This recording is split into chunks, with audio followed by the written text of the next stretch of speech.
Story 1. I uncovered my cheating wife's affair, exposed her lies, and took ultimate revenge before disappearing. At around 5:30 p.m. on Sunday, Beverly entered through the front door, tossed her purse and keys onto the nightstand, and made her way down the hallway to the master bedroom. I'm unsure if she noticed me sitting in the office, but it didn't really matter. Over the past few years, I've practically become invisible to her. Approaching her, I retrieved her set of keys, took my spare keys from her, and then, rummaging through her purse, I removed her cell phone and wallet. Extracting all the cash and credit cards from her wallet and stashing the loot in my pocket just to be safe, I also grabbed her driver's license before returning to my spot in the office. 15 minutes later, Bev emerged from the hall looking well-dressed and spotted me. As she slung her purse over her shoulder and grabbed her keys, she remarked, "I'm meeting some girls from work. Don't wait up." "No, you're not going out with girls from work," I protested. "Jack, you should know by now you don't control me." "I'll do as I please," she retorted. "I didn't say you couldn't hang out with girls from work. I said you're not going to." "You're going to see your boyfriend, so don't lie to me," I stated. Beverly stood silently for a moment before boldly entering the office and confronting me. "All right, Jack, I'd prefer to handle this differently, but let's end it here. You have two options.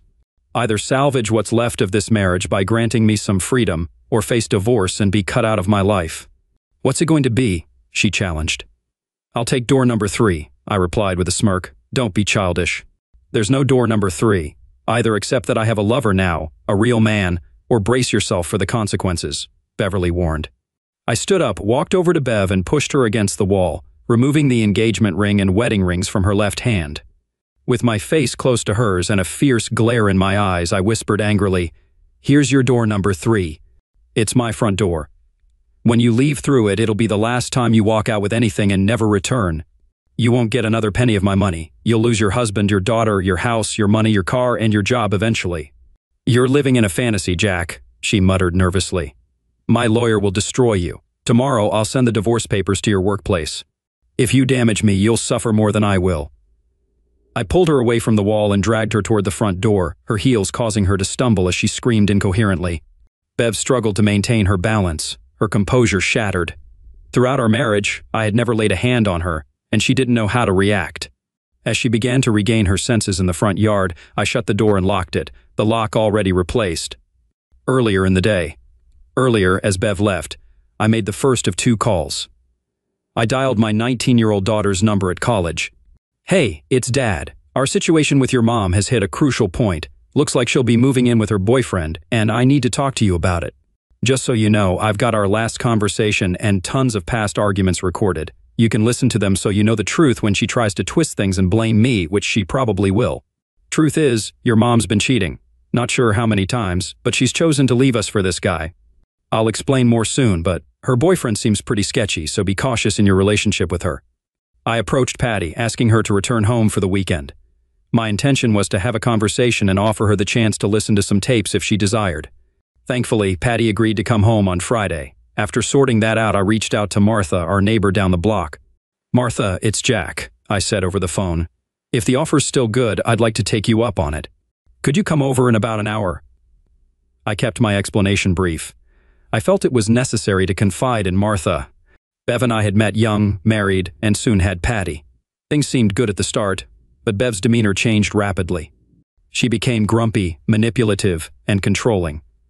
I tried my best to keep the peace and make her happy, but it only seemed to make things worse. Looking back, I realized I contributed to my own suffering by constantly trying to please her. Now, in our 42nds, our lives were a mess. It wasn't long before I discovered Bev's affair with a man named Sylvester, known as Sly, who had a violent past.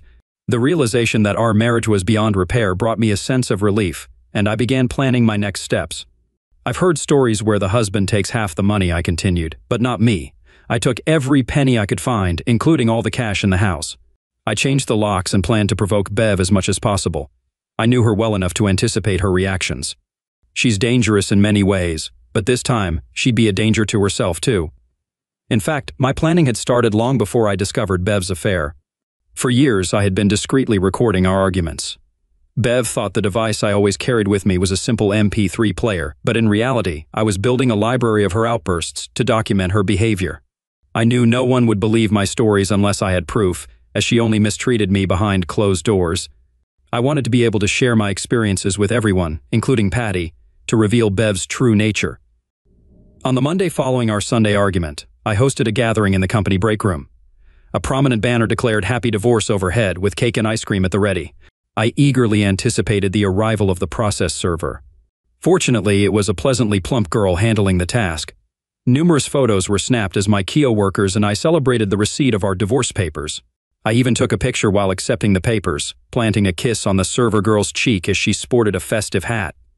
In another snapshot, I playfully fed her cake, both of us grinning. After the festivities, I emailed the photos to Bev, along with others from the party. Among them were shots of myself and Martha, my roommate, lounging in bed with sheets drawn up, smiling broadly. I hoped Bev would notice her wedding rings adorning Martha's left hand, resting on my chest. An hour later, I received an angry call. "You scoundrel.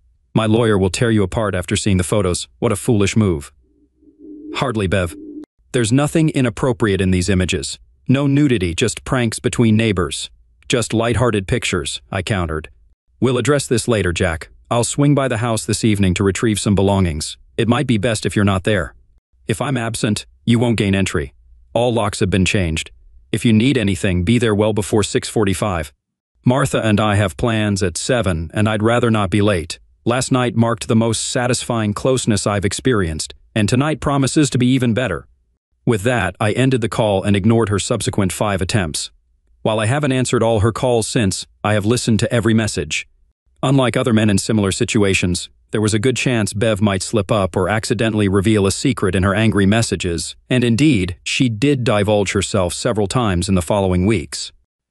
At 4:30 that day, I drove to Bev's workplace parking lot, aiming to arrive before the evening rush, confirming the absence of security cameras.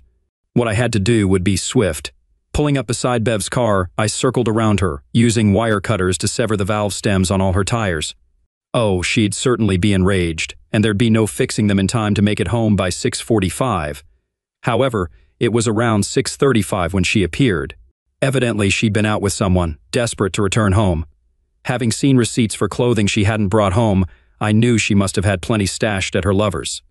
She must have wanted something else. Slipping out the back door, I hurried to Martha's house, leaving Bev pounding on the front door and shouting. Upon my return that evening, I found my front window shattered, blood splattered around it. After reviewing the porch security footage, I called the police. The video depicted Bev smashing the window with a tire iron, her threats to harm me echoing clear. Unfortunately for her, the lock I'd installed required a key from both sides. As she recoiled, she sliced her forearm deeply, inciting more screams and threats. I promptly reported the incident, and an officer guided me through, filing a restraining order. The next morning, Bev was served with papers forbidding her from coming within 500 feet of me or our home. To say she was livid would be an understatement. "What in the world are you doing, idiot?" Kicked off her next call, filled with fury and renewed threats. I meticulously recorded the entire conversation. A few hours later, after she had calmed down a bit, she called again, this time mentioning sending her friend Lindsay to retrieve some of her belongings that evening. What could she be so desperate to retrieve from the house, I wondered, suspicions brewing. I agreed to meet Lindsay at 5:30 p.m. on Tuesday. To prepare, I left work a bit early to set up a video camera in my bedroom, with a monitor discreetly installed in my office.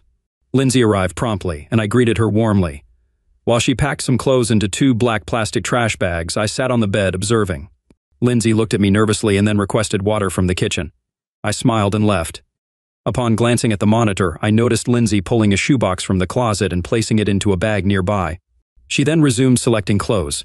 Upon her return with water, I observed her continuing to pack. She declared that it should suffice and requested me to take one bag while she took the other. Noting that the one she held seemed heavier, I offered to assist Lindsay, but she declined, insisting she was fine and asking me to grab another bag.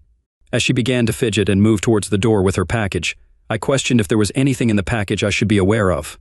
I grasped her wrist and opened the package, to which she responded anxiously, explaining that it contained clothes and items that Bev needed. Realizing her lie, I confronted Lindsay about the odor emanating from the box, and upon opening it, I found stacks of worn $50 and $100 bills. Accusing her of attempting to steal from me, I rose to my feet and escorted her towards the exit and down the hallway. Lindsay claimed that the money belonged to Bev and that she was merely sent to collect it, denying any intention of theft. However, I pointed out that she came to my house supposedly for clothes, but was leaving with a box of money, which in my view constituted theft. Threatening to call the police, I insisted that she prepare to be arrested for robbery. In response, Lindsay pleaded with me not to involve the authorities, citing her children and husband. I seated her on the couch and expressed my disappointment, stating that she would never be welcome in my house again.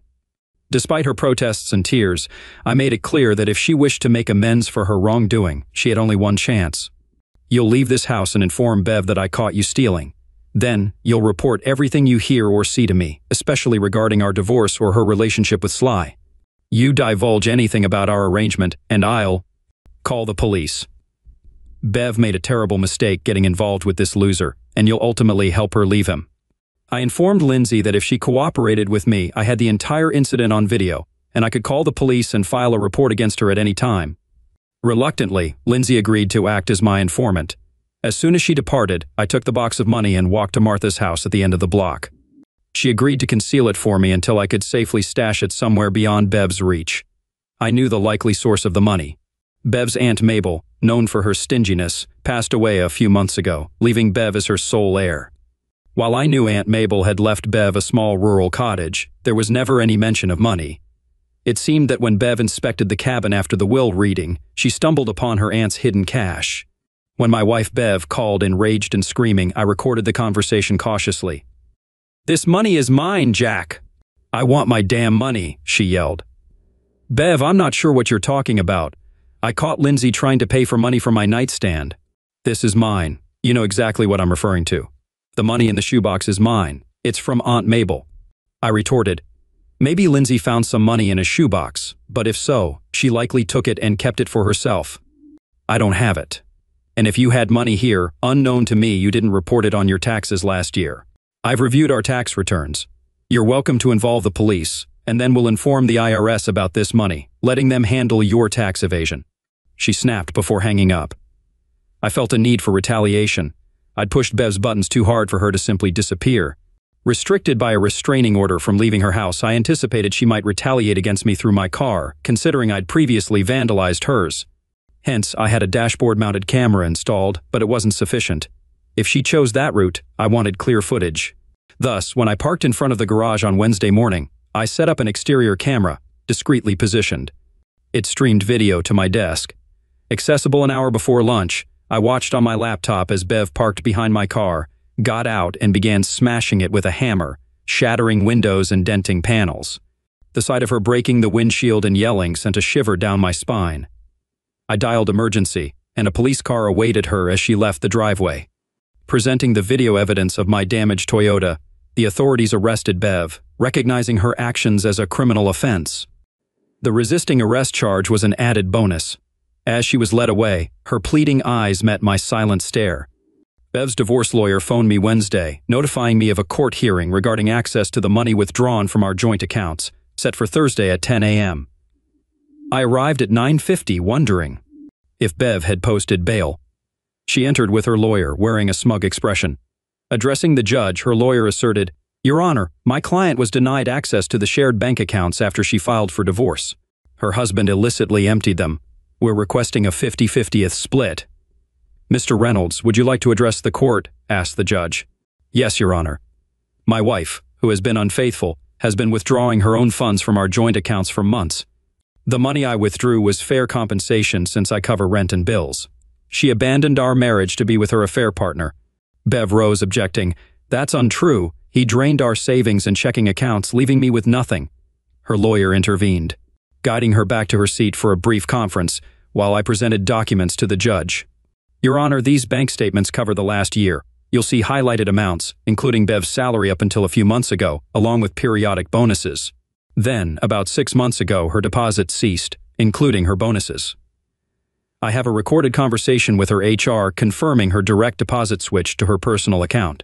The total amount diverted from our joint account is significant.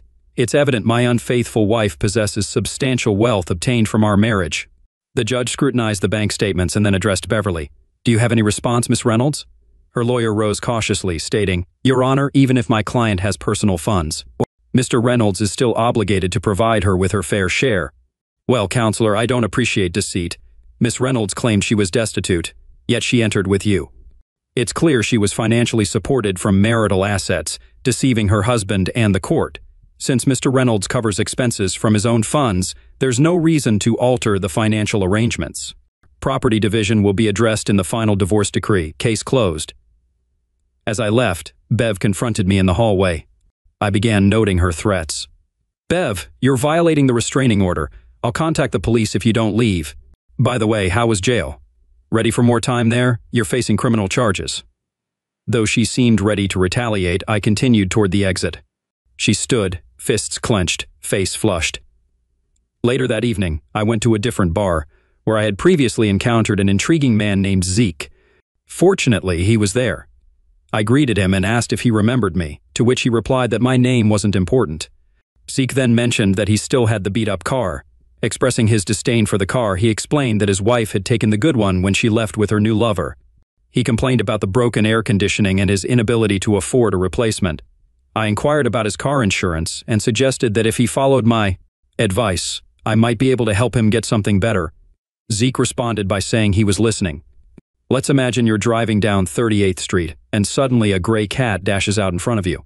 Naturally, you hit the brakes, and there's a chance the lady behind you might rear-end your lousy car.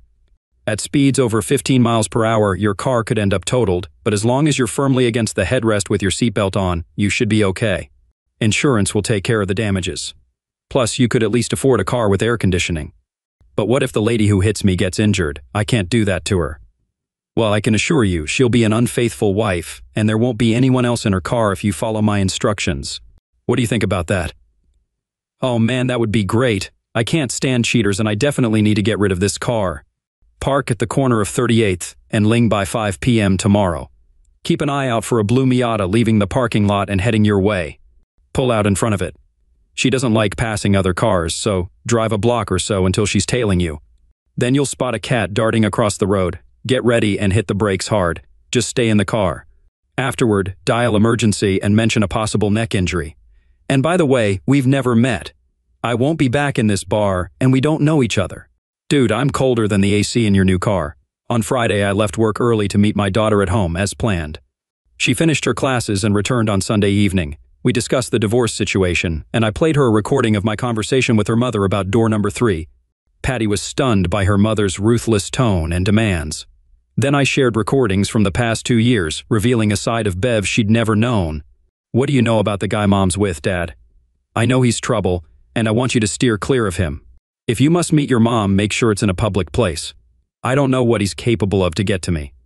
In any case, always have something to protect yourself if there's even a hint he might be around. Patty, I knew your mom and I had our issues, but I never realized the extent of it. What went wrong between us? This was a question I had anticipated, so I proceeded to offer a condensed version of my viewpoint to Patty. I explained to her that her mother and I had fundamentally different perspectives on marriage. After reflecting on the matter, I conveyed to Patty that I had identified 4 main ways power could be distributed in a relationship. There are instances when neither party takes the lead, resulting in a situation where everything drifts aimlessly like a ship without a rudder. Alternatively, both partners may assume responsibility, leading to constant battles over dominance or a division of control over different aspects of the relationship. Some couples might even share responsibility equally, which was my expectation going into our relationship. However, things didn't pan out as expected. Another scenario arises when the man assumes full control. While such an arrangement may function under specific circumstances, modern perceptions often view such paternalistic relationships as oppressive to women. Yet, if a man wholeheartedly devotes himself to his wife, it can resemble a fairy tale romance, offering a fulfilling life to a wife with the right temperament, free from the burden of difficult decisions. Alternatively, it could mirror your maternal grandparents' dynamic, where your grandmother was passive and your grandfather was dominant and at times harsh. Your mother likely grew up witnessing this and expected a similar power dynamic in our relationship. Consequently, when I attempted to share equal footing with her, she perceived it as a sign of weakness on my part, leading to increasing disrespect, despite my efforts to please her. This leads me to the final scenario, a relationship where the wife dominates. It seems your mom opted to take charge. When I failed to meet her standards of a good person, she turned cruel. She dictated which projects should be completed and insisted they meet her standards. Countless times she initiated family projects, only to micromanage every detail, leaving many unfinished because I couldn't tolerate feeling emasculated in my own home. She even instructed me on how to hold tools while working, making it unbearable. In such cases, when the wife dominates, it goes against human nature. I don't comprehend how this dynamic can function. While a husband may remain loving and affectionate, the wife loses respect for him as she exerts control. I believe this dynamic has manifested in our relationship. As I began to resist, Beverly perceived it as a lack of responsibility on my part. By then, she already viewed me as weak. When I refused to be bossed around, she saw me as a rebellious child. I doubt I'll ever regain her respect. This divorce may be my final opportunity to earn it back. I explained to Patty that she would understand my actions when she realized how difficult it was to assert my intolerance for her mother's lifestyle.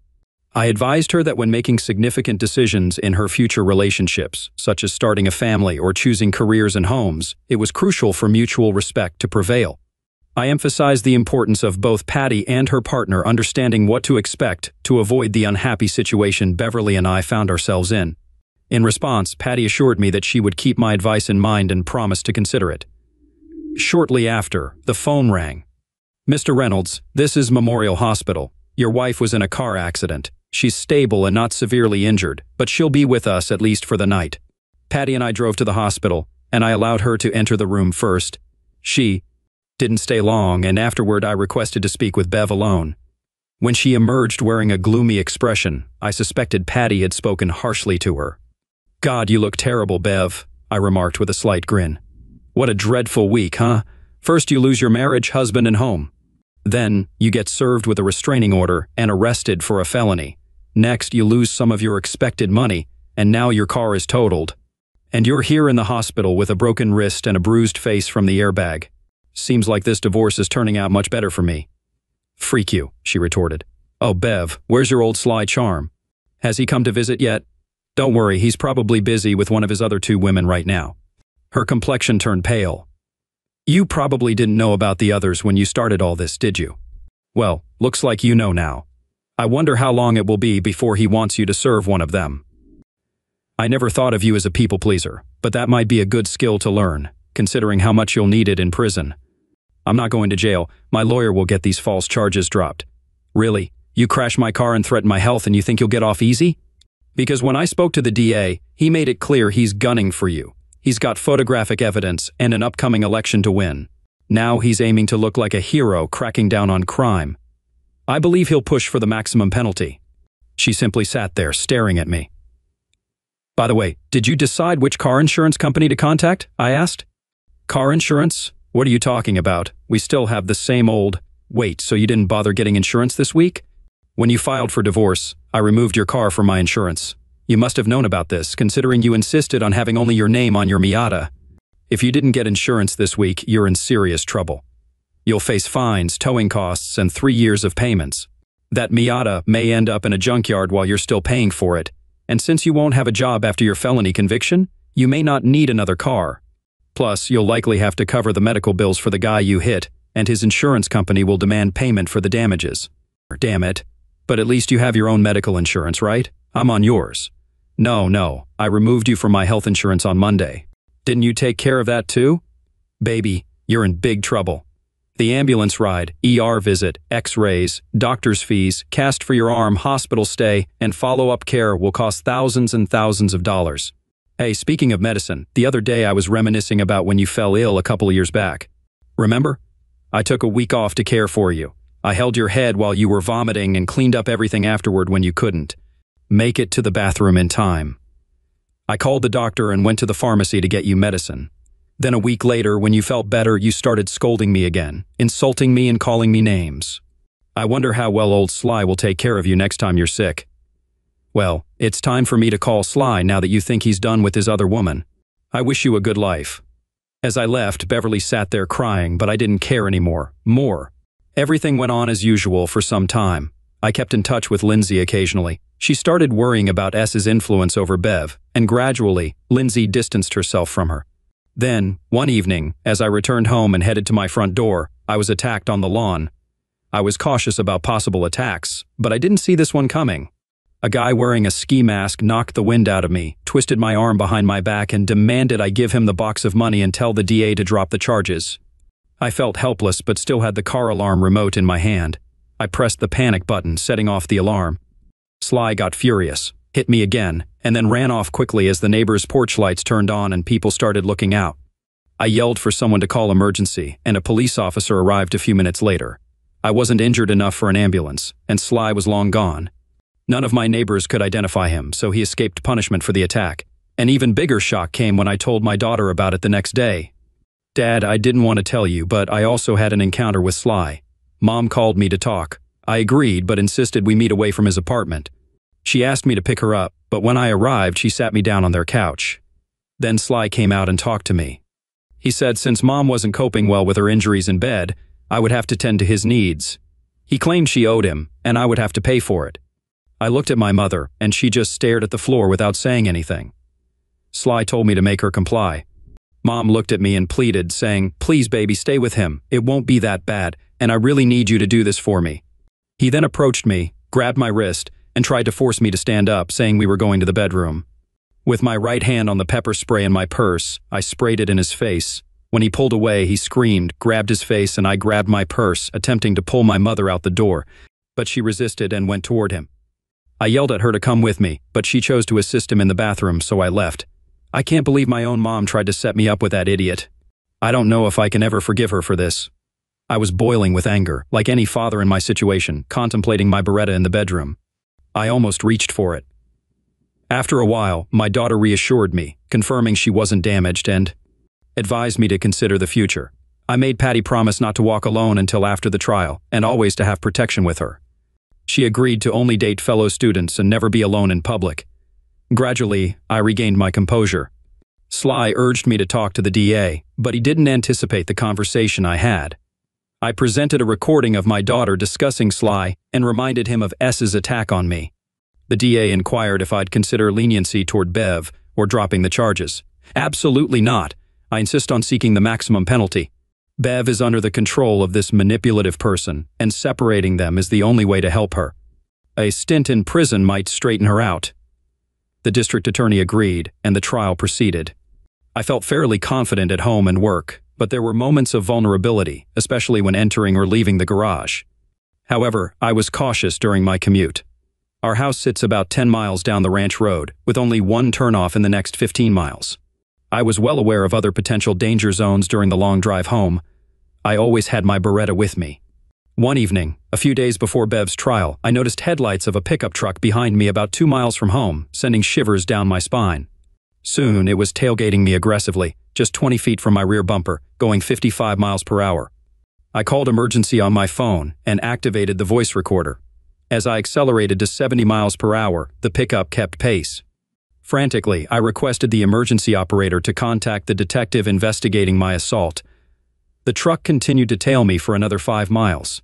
As I narrated the situation, with the pistol lying next to me, I prepared for potential danger. As I approached a bridge spanning a small creek bed, I suspected the driver would attempt to force me off the road. Approaching the bridge, about 100 yards away, the pickup accelerated, indicating its intent to force me off the road. I briefly glimpsed Bev's face in the passenger seat as it pulled up beside me. I braked sharply, causing the car to skid but maintaining control. Although the truck stopped ahead of me, my quick braking prevented a collision. My car slid to a halt by the roadside, its rear resting on a slope leading down to the creek bed. Exiting the car, I grabbed my weapon, phone, and recorder, descending the steep gravel slope beneath the bridge. As I descended, I noticed the pickup's brake lights illuminate. Navigating in the darkness, I cautiously felt my way under the bridge.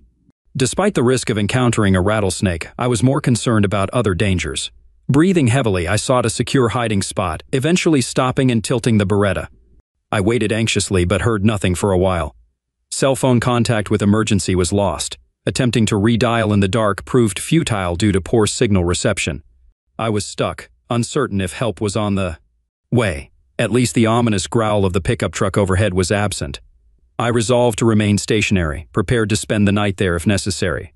It felt like an eternity, but it was probably only 5 or 10 minutes before I heard a siren in the distance, approaching from the same direction as me. Realizing they were far behind, I began walking up the hill, leaving the Beretta under the bridge.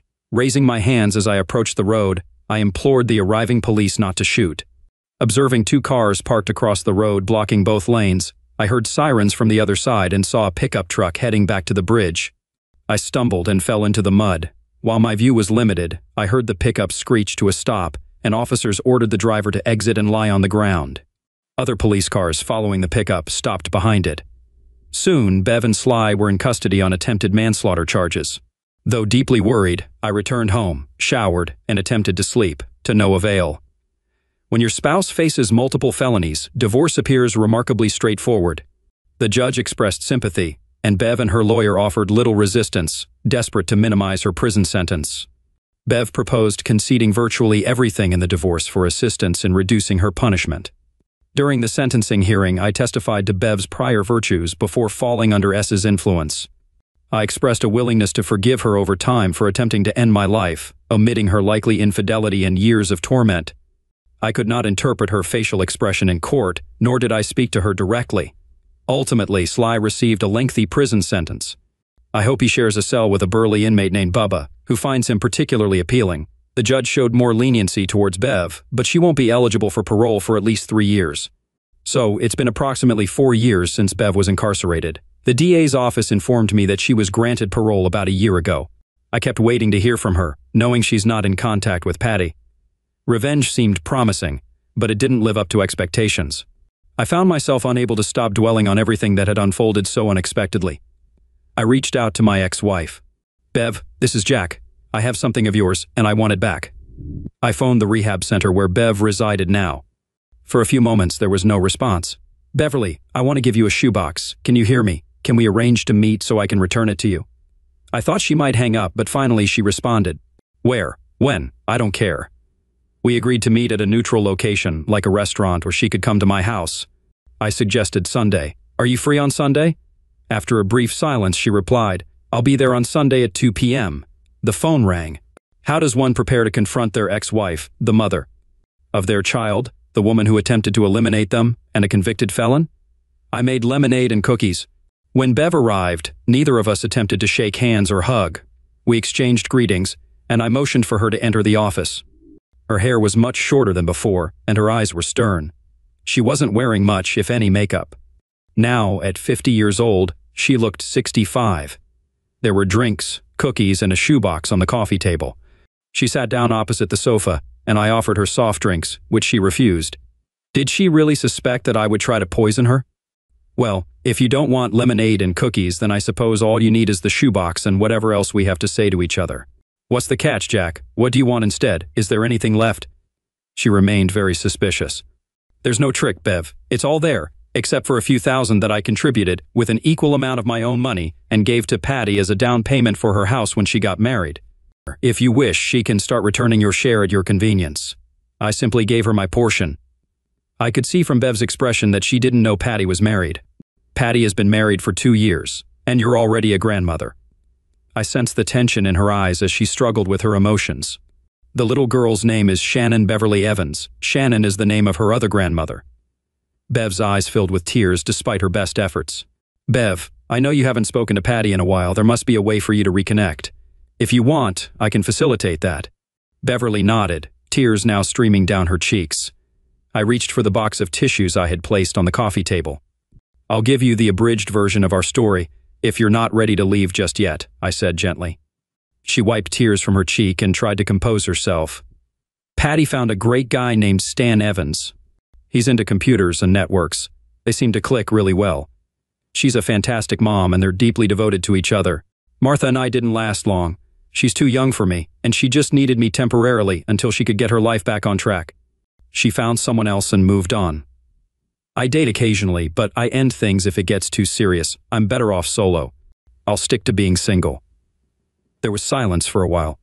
I'm going to share some thoughts, mainly for my own benefit, but maybe you can glean something useful from them too. I hope so. I couldn't wait to see you in prison. I loathed you and wished you dead many times, but when they locked you up, my feelings started to shift. I found I couldn't revel in my victory anymore, so I let go of my hatred for you. Even though you never asked for it, I forgave you. Because I know you're not entirely to blame. I couldn't understand you until it was too late, and we stopped communicating. We were just bickering. Beverly composed herself and looked up from the floor. She gave me a lost look but remained silent. That's the truth, succinctly and plainly. If you have nothing more to say, and if you're not hungry, I won't keep you any longer. You probably have important things to attend to. She stood up and took the box. As she headed toward the front door, for the first time since I pushed her away all those years ago, I called out to her. Beverly, it doesn't matter now, and you don't have to answer if you don't want to, but I'm curious. Throughout our time together, especially on that last day you were here, it was clear that you saw me as weak. Do you still think I'm a pushover, Bev? She paused with her hand on the doorknob and glanced back at me. She expressed her feelings bitterly, stating that she hated me and believed I had been cruel, asserting that I had ruined her life. After a moment of pause, she added that she didn't consider me to be a pushover.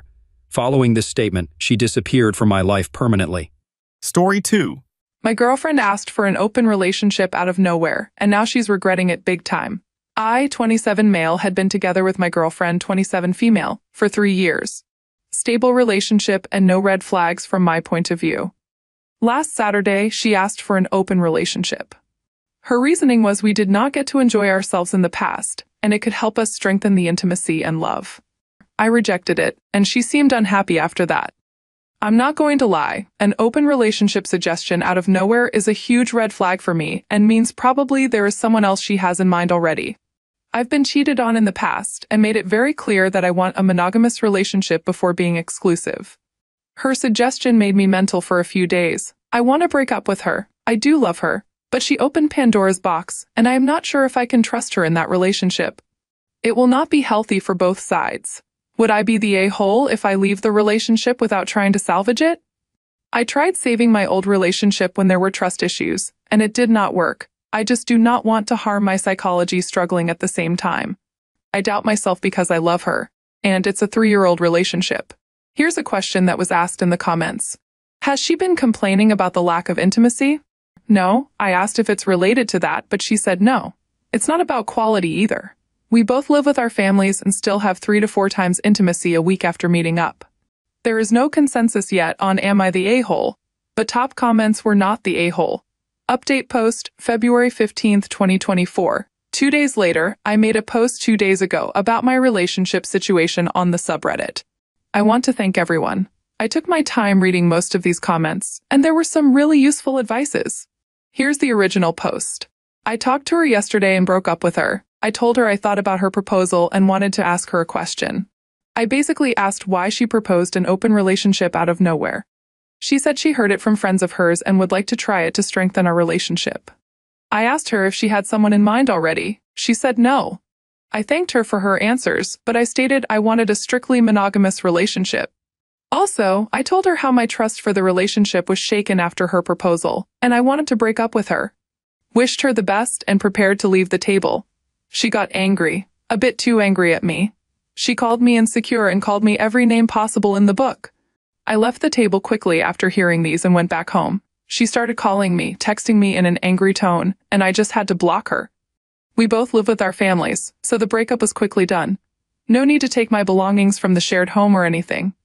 There is no problem until here. Today, a friend told me she saw her with a male coworker the same night and asked me if I knew it.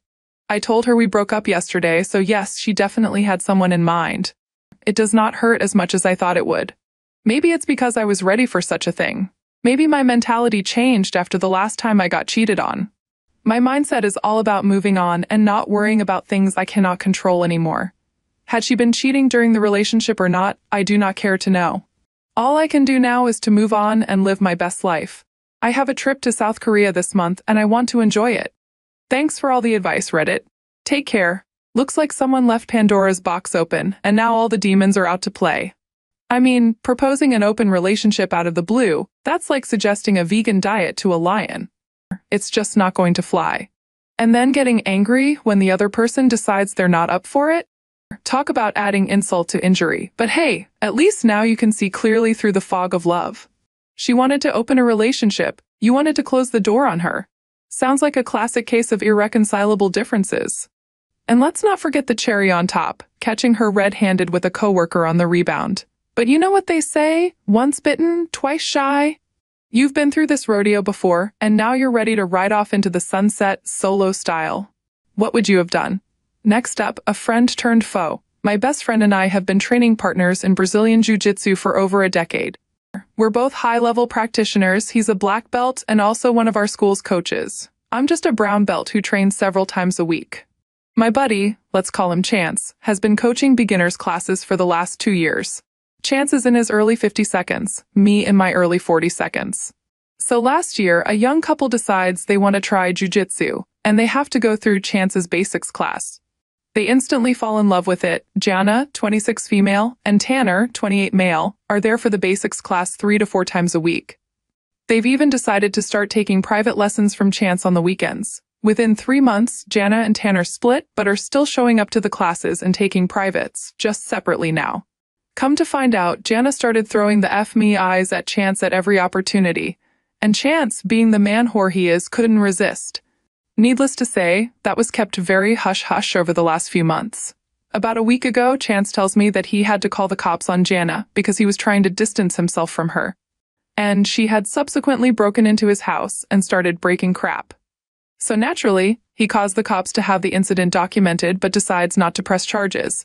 Meanwhile, I'm over here with my bag of popcorn just watching this dumpster fire take place. Jana tells Tanner the truth about Chance and how she was cheating on him with Chance for a couple of months before the breakup. Jana is getting crazy jealous, starts stalking Chance, among other things. I'm totally here for it, being happily married. I don't get to indulge in this kind of BS very often, and not at arm's length like this. I get home after Chance tells me about having to call the cops on Jana, and just had to tell my wife. As I get into the details, I notice that she gets a somber look on her face. Normally, she's all about these drama stories that I bring home from work or from jiu-jitsu, but this was different. I didn't get halfway through my story before she cuts me off, says she has a headache, and goes to lie down. At first, I didn't think anything of it, but this was so out of the blue for her. She loves hearing gossip. I go to check on her in our room, and after I get out of the shower, she's crying. That's when the red flags start flying out like streamers. So, to prevent a long story from being any longer, Chance was also f***ing my wife. My wife was falling in love with him. And for some reason, Chance shows up to jiu-jitsu class with a black eye and in an Uber, because oddly, all 4 tires on his truck got flat at the same time. Chance, the black belt Casanova, spreading his charm like he spreads his legs for anyone with a pulse. And then there's Jana, the starry student who's more interested in getting a piece of Chance than mastering the armbar. Classic. Turns out, Chance isn't just rolling on the mats, he's rolling in the hay with your wife, too. Talk about a double-leg takedown straight to the heart. Here's the UOP, the unwitting referee in this cage match of emotions. May your punches be as sharp as your wit, and may your jiu-jitsu moves be as slick as your friend's excuse for why he's always late to practice. Do you have a similar story? Share it with us in the comments below. Lastly, a divorce that never truly severed the ties that bind, wife turned side chick. I hope this is the correct space for my experience. However, I'm filled with so much hurt and pain, it seems the best place for what I'm dealing with right now.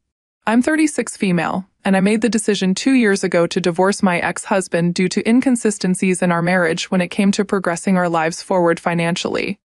He, quite frankly, never wanted more for us. He'd quit jobs all the time and leave all the bills to me at any given point in the marriage. Of course, there's more, but that was a main concern of mine at that point. None of the things ever included infidelity throughout our 10-year marriage and 13 years of knowing one another. Our chemistry had just never dwindled, both very much in love. I'd say still up until the last month or so I thought so. We decided to stay close friends, or in a situationship. I hear that term used loosely. Basically, it's almost as if the marriage never ended, and we just don't officially live together, although we've tried again countless times over the years. Which brings me to 2 weeks ago. He was here after a recent job loss. I told him yet again he was more than welcome to stay here with me. I could feel he was worried about losing his job this time more than he was in the past because I wasn't that security net anymore. You know, the wife to pick up all the pieces.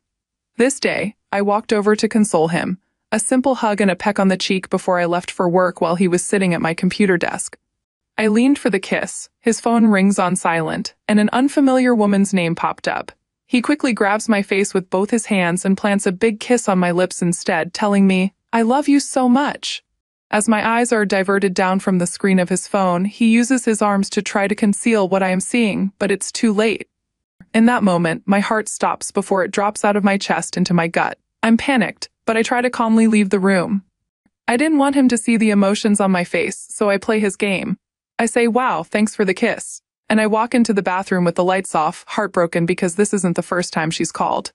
I immediately remember I saw him hurry to flip the phone over when I walked into my bedroom the previous week when it rang on silent. But this time I had proof because I saw her name. I finally go on to work and I cried my heart out. He randomly texts me, "Are you okay?" So now he's trying to gauge my temperament so he can plan his next moves, I assume. Hours later, after I'd calmed down, I texted him to just leave my key at my place and leave and not return. He called me over 30 times before I answered. I told him I wasn't stupid, and let's not pretend like I am. We aren't even officially anything, so just go be with her and leave me and my son alone. Then it hit me. He's been talking to her at my place while my son has been in the next room, and I've been at work. Wow. Like things begin to start adding up for me, like him starting random arguments with me in the mornings, and petty fights around noon just to take off without any explanation. Then come back late that evening apologetic when he didn't ever have to come back to my place at all. Was he going to be with her?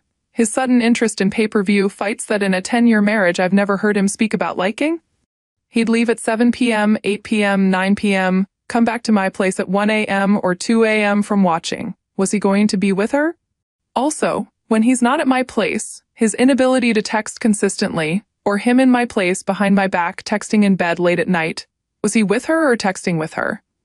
Ever since I asked him to leave, I just cannot deal with this pain. How long had he been lying to me, seeing this other person or people lying to us all? In retrospect, I guess he doesn't owe me any explanation because we are divorced. However, we don't act like we are. We still move and behave as a unit. He just fixed my car 3 weeks ago, helps me with the bills, took me to my doctor's appointments regularly, in the actual appointment room with me, asking my doctor's questions, picking up my medication from the pharmacy. He speaks on us one day still having a child between the two of us. How could someone who I was married to want me to now play the side chick role? I feel devastated. I've never been cheated on prior to this, to my knowledge, but this year feels like exactly how it would feel if I did. I only asked for transparency from him. He could have told me he was seeing other people, and that would have been perfectly fine by me because then it would have allowed me to 1, not let him occupy my time and my space with me and my son, 2, allowed for me not to be too attached to him and not turn down guys that I passed up on post-divorce. And 3, continually hope for another chance at our future, rather than being in a relationship or marriage again down the line, especially with talks of wanting to have a child with me, which I would always dismiss. I haven't slept since I found out. I barely can work. What is food? I don't know the word. I hate because I'm such a loving person, and I mean I love hard. So why me? I apologize for the book, but now here I stand. My family and friends told me not to blame myself, but I do. They said I'm diminishing the situation because there was no official title anymore between us. However, they told me it doesn't matter. A romantic relationship to our capacity was a relationship, title or not. And to betray my trust, and possibly my sexual health as well, is very much cheating. The lies, deceit, betrayal, and leading me on to believe we were something that we weren't to his benefit is, for lack of a better word, cheating. Reading stories here of others makes me recognize that I'm not alone. God, I wish I could just take a temporary amnesia vitamin or something to be able to forget he ever existed. Thanks for reading. Now, I have an opinion from the community. Why get divorced if you are going to continue pretending to be a married couple? This is an unhealthy and dishonest way to live. Just deal with him concerning co-parenting and grab a title for yourself. OP replies, I waited all day to come back to see if there were any responses to the heartache I'm currently experiencing right now, because I knew Reddit could be harsh and even cruel sometimes in a you need a reality check. Blunt, no filter style way.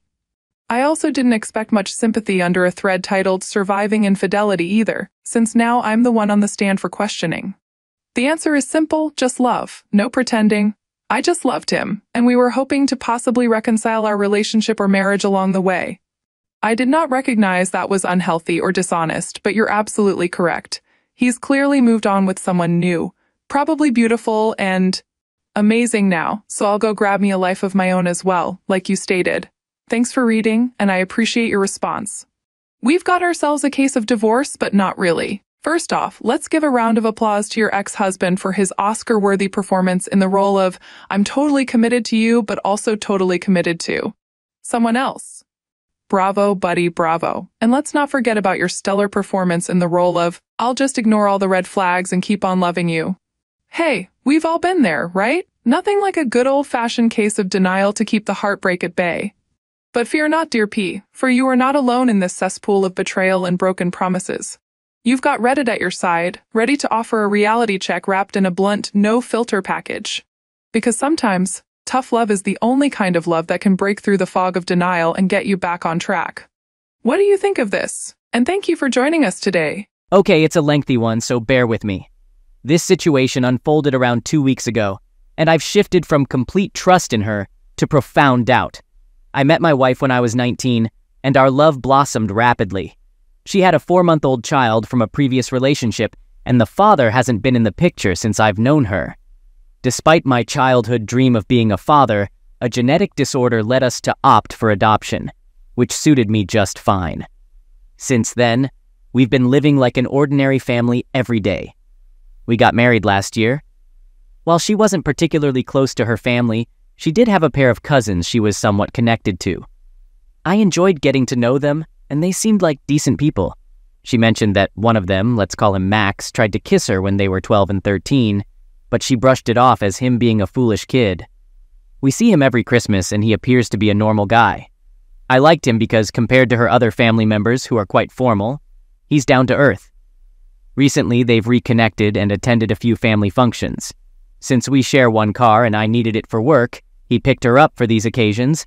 Nothing seemed unusual about it. After all, they are cousins. Her behavior didn't exhibit any obvious changes. However, randomly, one night as I was watching TV, she came in and commented on my friendship with a female colleague from work. We're an open couple, typically unfazed by such things. For instance, she might remark on an attractive guy and make some sort of lewd remark, and I'd think nothing of telling her this woman was the new hire in the office. She didn't accuse me of cheating, but it felt like she was on the verge of it, which was a first. I bring this up because I've read that cheaters sometimes project accusations onto their partners. These family outings were legitimate. The entire family shares pictures of them on Facebook, and my wife sends photos from the events.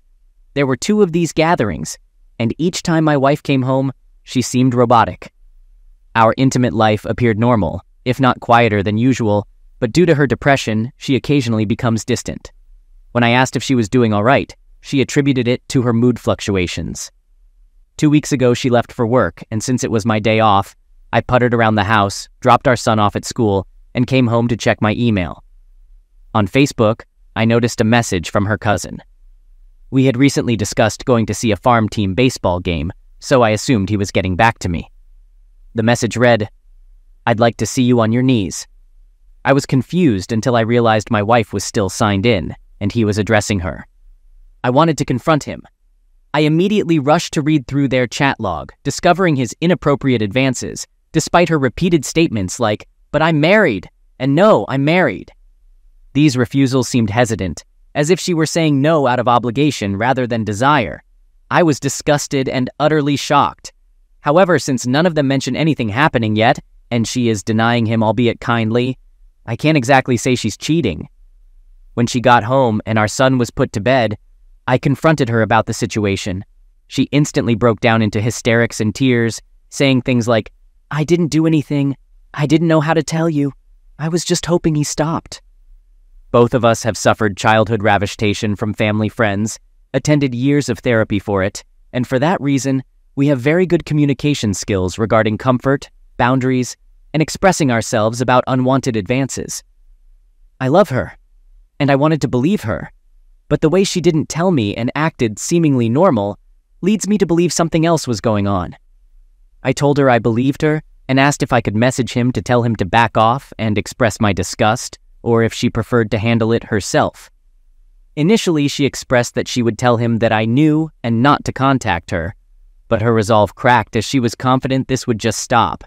I was furious about that but didn't express it and told her that knowing she wasn't going to, I was going to give him a piece of my mind.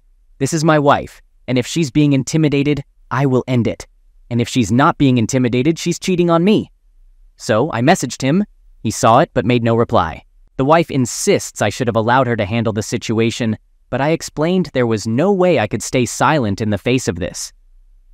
She seemed to grasp my perspective and eventually acknowledged that confronting him was probably the right course, as she didn't know how to handle it herself.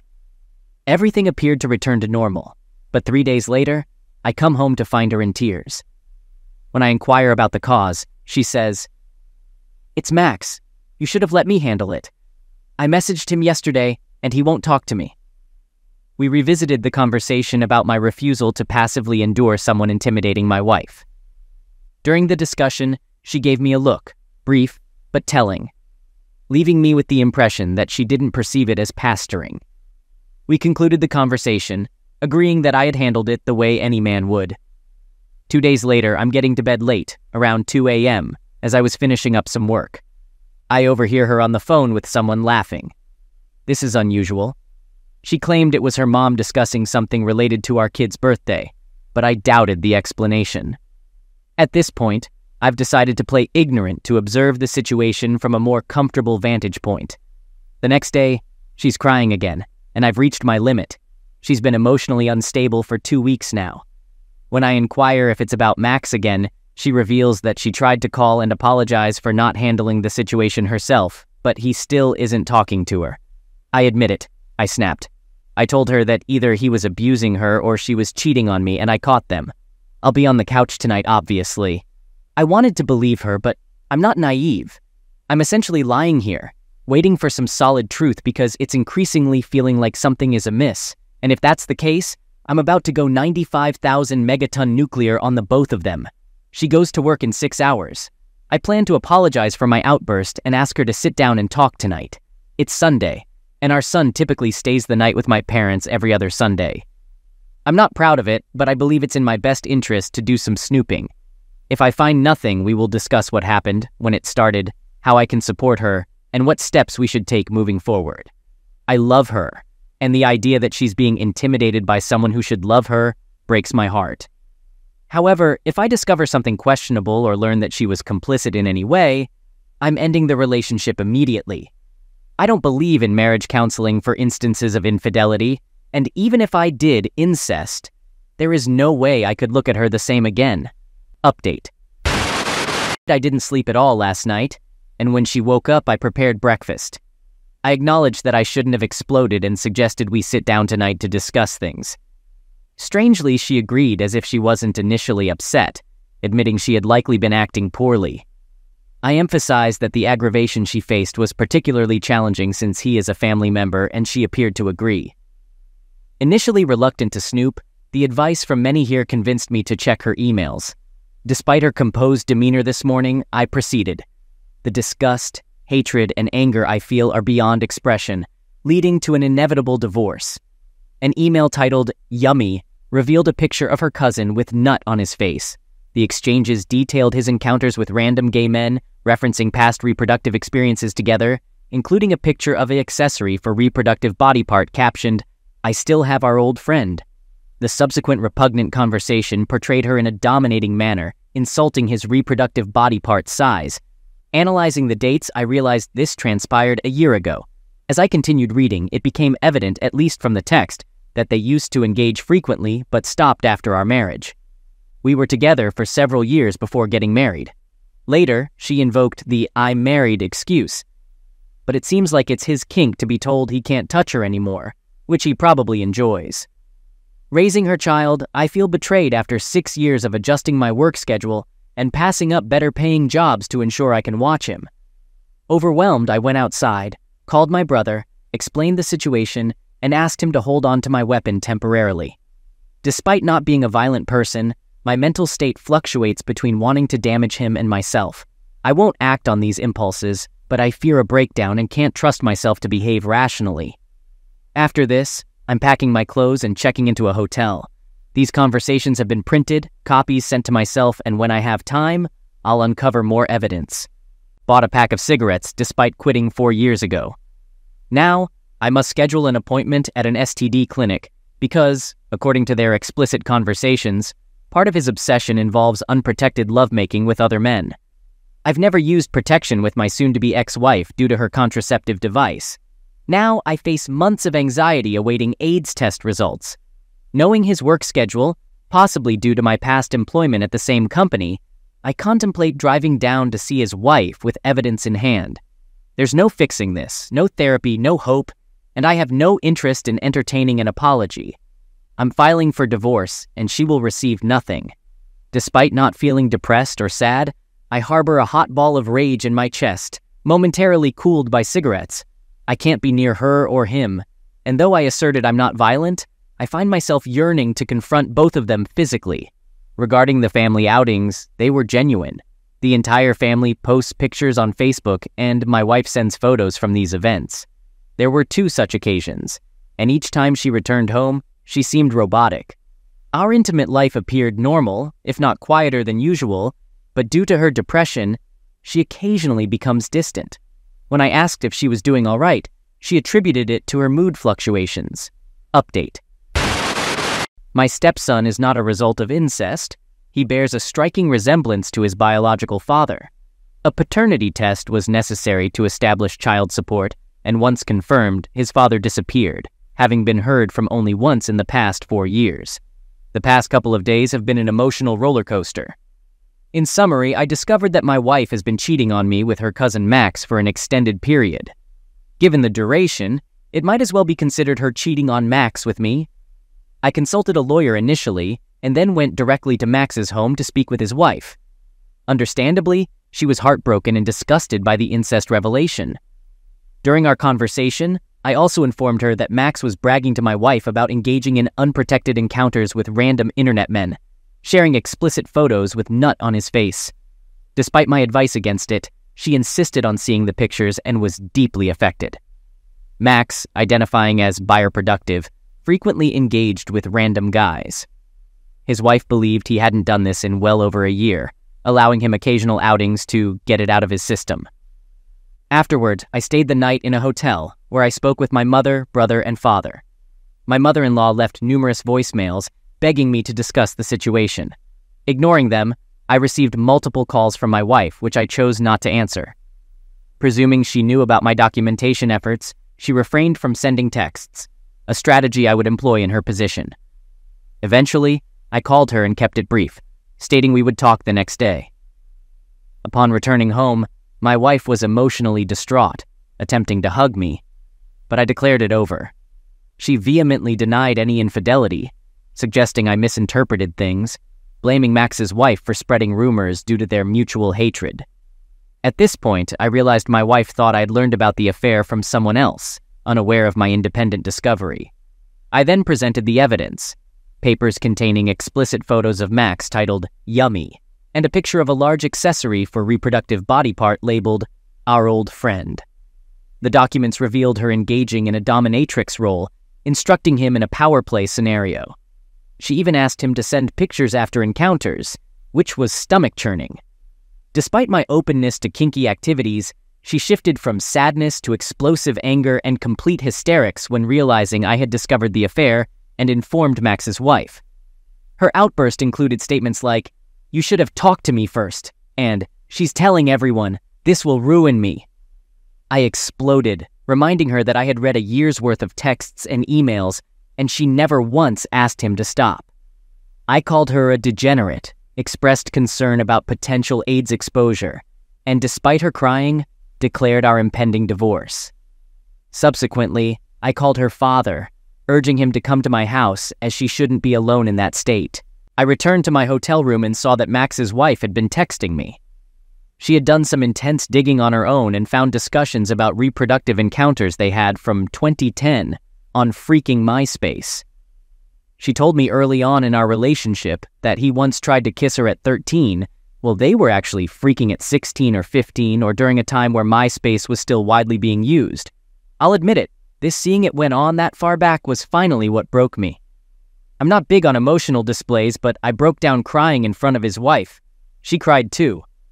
When that was over, I took her to the lawyer I'm seeing, and now one of his partners will be handling her divorce. Through all this, Max has been panicking and crying, trying to find out where his wife is trying to talk to me. Still, after all this evidence, trying to ensure this is all some big misunderstanding. It turns out that Max and ex-wife live in a house owned by Max's parents, and they have come down hard against their son, telling him he cannot stay there anymore, and apologizing to their dill, and saying she's welcome to stay with their grandchild in that house for as long as she wants, he's basically disowned. Max's father even got it in his head somehow that Max was ravishing my wife as a child, and that is why she is doing what she is doing today. She is his favorite niece, basically a second daughter. So Max, in effect, is on the lam because his old man wants him dead. My father, unprompted and wanting to help me, assured me he'd pay my hotel for the week. Today I told my boss point blank, no filter, exactly what's happened and that I'm taking 2 weeks to sort my life out. He remarked about how poopty his divorce was and told me to take whatever time I needed bottle fed and that he'll just tell everyone on the floor I've got a sick parent or something, which was sweet of him. Lying down in my hotel room, now missing a stepson I'll probably never see again. I raised him for 6 years, changed his diapers, bottle fed him at 3 a.m., took time out of work when he was sick, waited on him hand and foot after a nasty fall that broke his arm so his mother could sleep because she was working in the morning. The rest of this world could burn away to freaking ash, and I wouldn't blink or care, but the thought of never seeing him again rips away at me like nothing else. I need therapy. Gonna take a heck of a lot of talking to get through this. I'm not a self-destruction risk, so no worries there. I'm an atheist, so this is the only life I got. If I end it, that's it, LOL. Talking to my lawyer on the phone later, and we'll be meeting up with Max's SO again, because apparently there's more I don't know. Got a doctor's appointment tomorrow, and then 6 darn months of waiting for results. Update. Today is the day we've chosen to inform my son about the unfolding changes. It's not a conversation either of us looks forward to, but it's inevitable. Last night, I had a phone conversation with my soon-to-be ex, STBX, and her tone surprised me. Initially accepting of the divorce, she didn't resist. During the call, she teared up, attempting to explain her relationship with her cousin and insisting that during the years we were together, it was only random dirty texts and nothing physical occurred. I sense a storm approaching because now she insists on having my car. She argues that since I work 20 minutes from our current residence and she works an hour away, it's necessary. Considering this old rust bucket has only 2 good years left, I'm contemplating giving it up and getting a new car, as I'll need one anyway. However, I fear that acquiescing to this now might set a precedent for my entire life. Through this, I've realized I don't feel like leaving my apartment. Knowing she's moving in with her folks, I might wait until she's gone, likely in a week according to Facebook, and then discuss the situation with my landlord.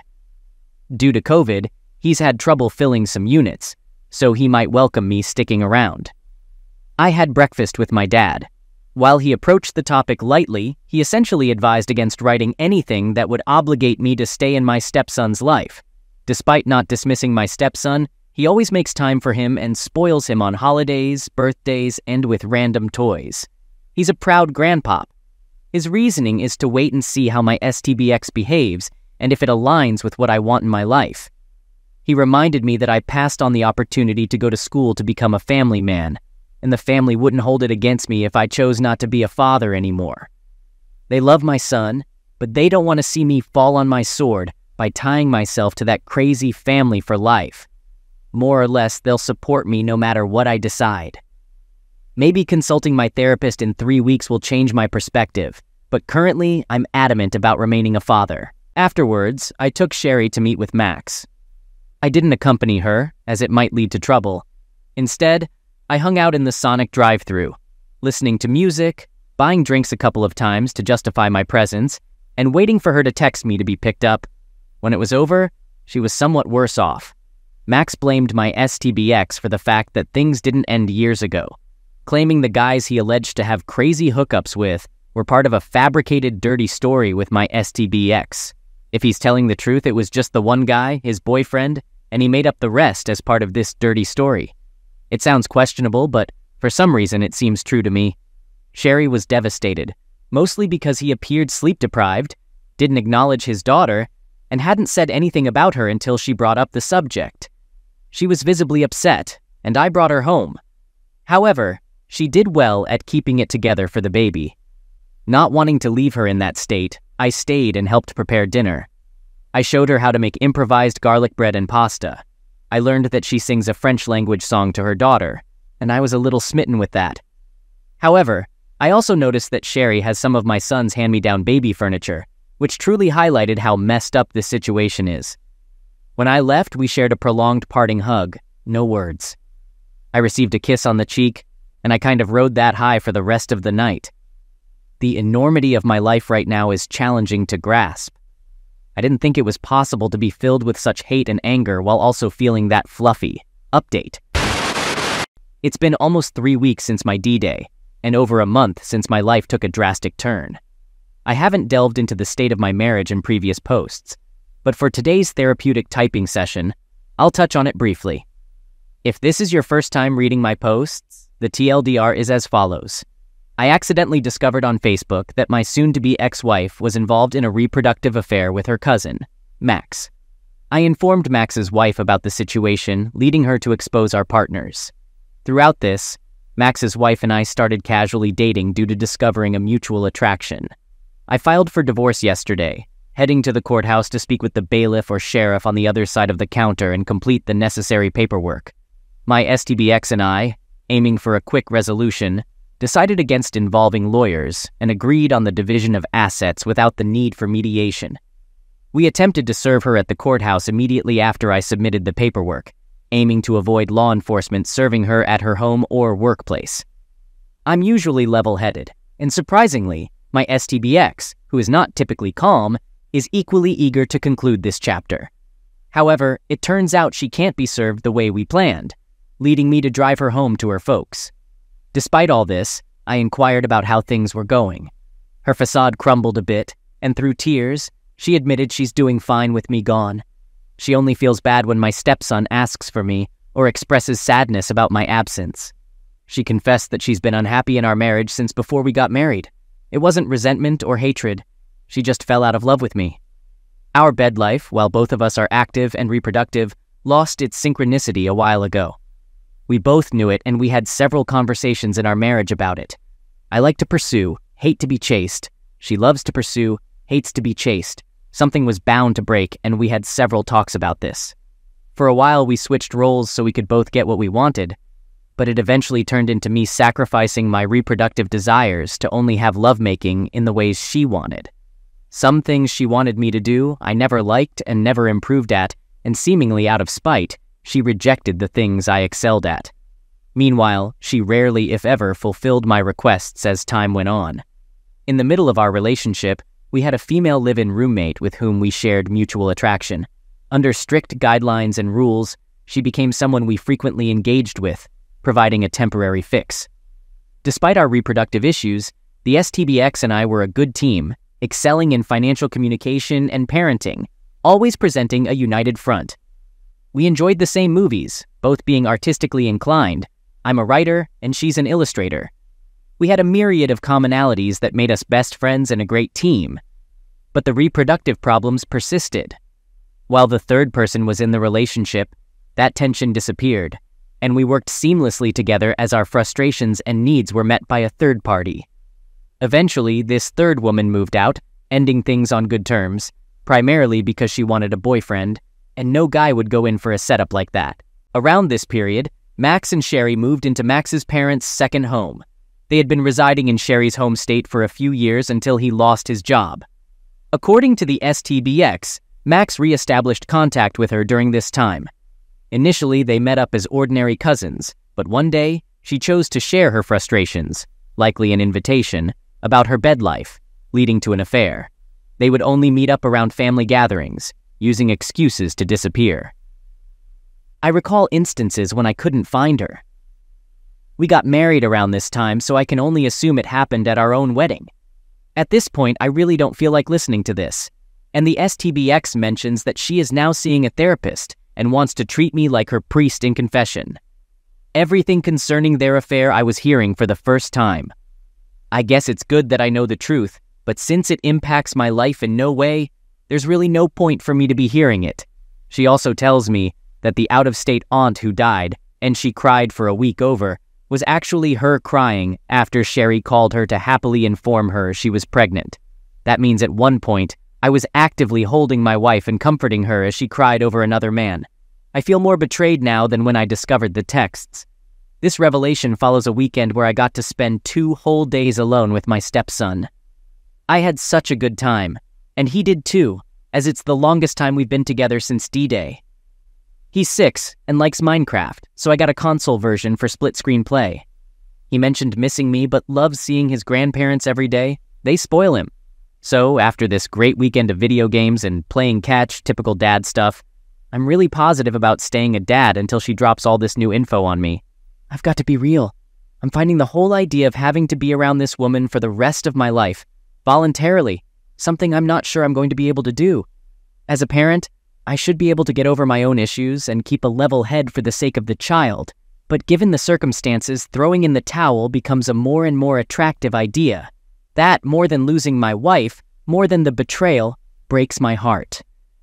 I'm going to see him again Friday night, and going to see if I can still fight through this. On the Sherry front, I'll keep it brief as this is already way too long. Max stopped calling or taking calls from her 4 days ago, and it turns out he's moved in with his boyfriend. He has a boyfriend. She's going to file for divorce before the week is over and consider her next move. Her brother arrives in 2 days to talk with her and stay for the week. With Max's parents' permission, we've changed the locks on the house because, as rumor has it, Max has been using what? I don't know. But all the same, better to be safe. I installed a new chain and a deadbolt. He's never been known to be violent, but he's never been known to vanish for days on end, with the rumor being he's into medications now. When it comes to my relationship with Sherry, we are quietly pursuing a romantic relationship. We're both equally aware that we could just be dealing with our trauma, and these feelings might not be 100% real or lasting. But if I can be allowed to be vain for a moment, it's the best lovemaking I've had in my life. I've never been more physically attracted to any of my previous partners, and I find myself at work daydreaming about her toward the end of the workday. I don't think I've ever had such a strong want for someone before, and all told, she tells me it's something mutual. I've been back to work this week, and both days she stopped by to bring me dinner she made, and that's darn near the cutest thing anyone's ever done for me. Once again, I feel like life is beating the poop out of me at the same time everything is going right. Story 4. Morning brought a sense of unease as the dim dawn light broke through a sky thick with heavy clouds. Memories of our shared past rose like ghosts, filled with moments of joy, regret, and decisions that changed everything I once knew. The moment had come, one that no amount of preparation could ease. Thinking back was bittersweet, blending youthful dreams with the hard-earned lessons. Our path here was rough, like broken glass, reflecting love, mistakes, and silent forgiveness. Yet, despite it all, we stood together, where silence spoke louder than words. A light rain fell as we stood by her grave, each lost in personal memories. Some wept, hands trembling in quiet grief. Others came to support those most affected.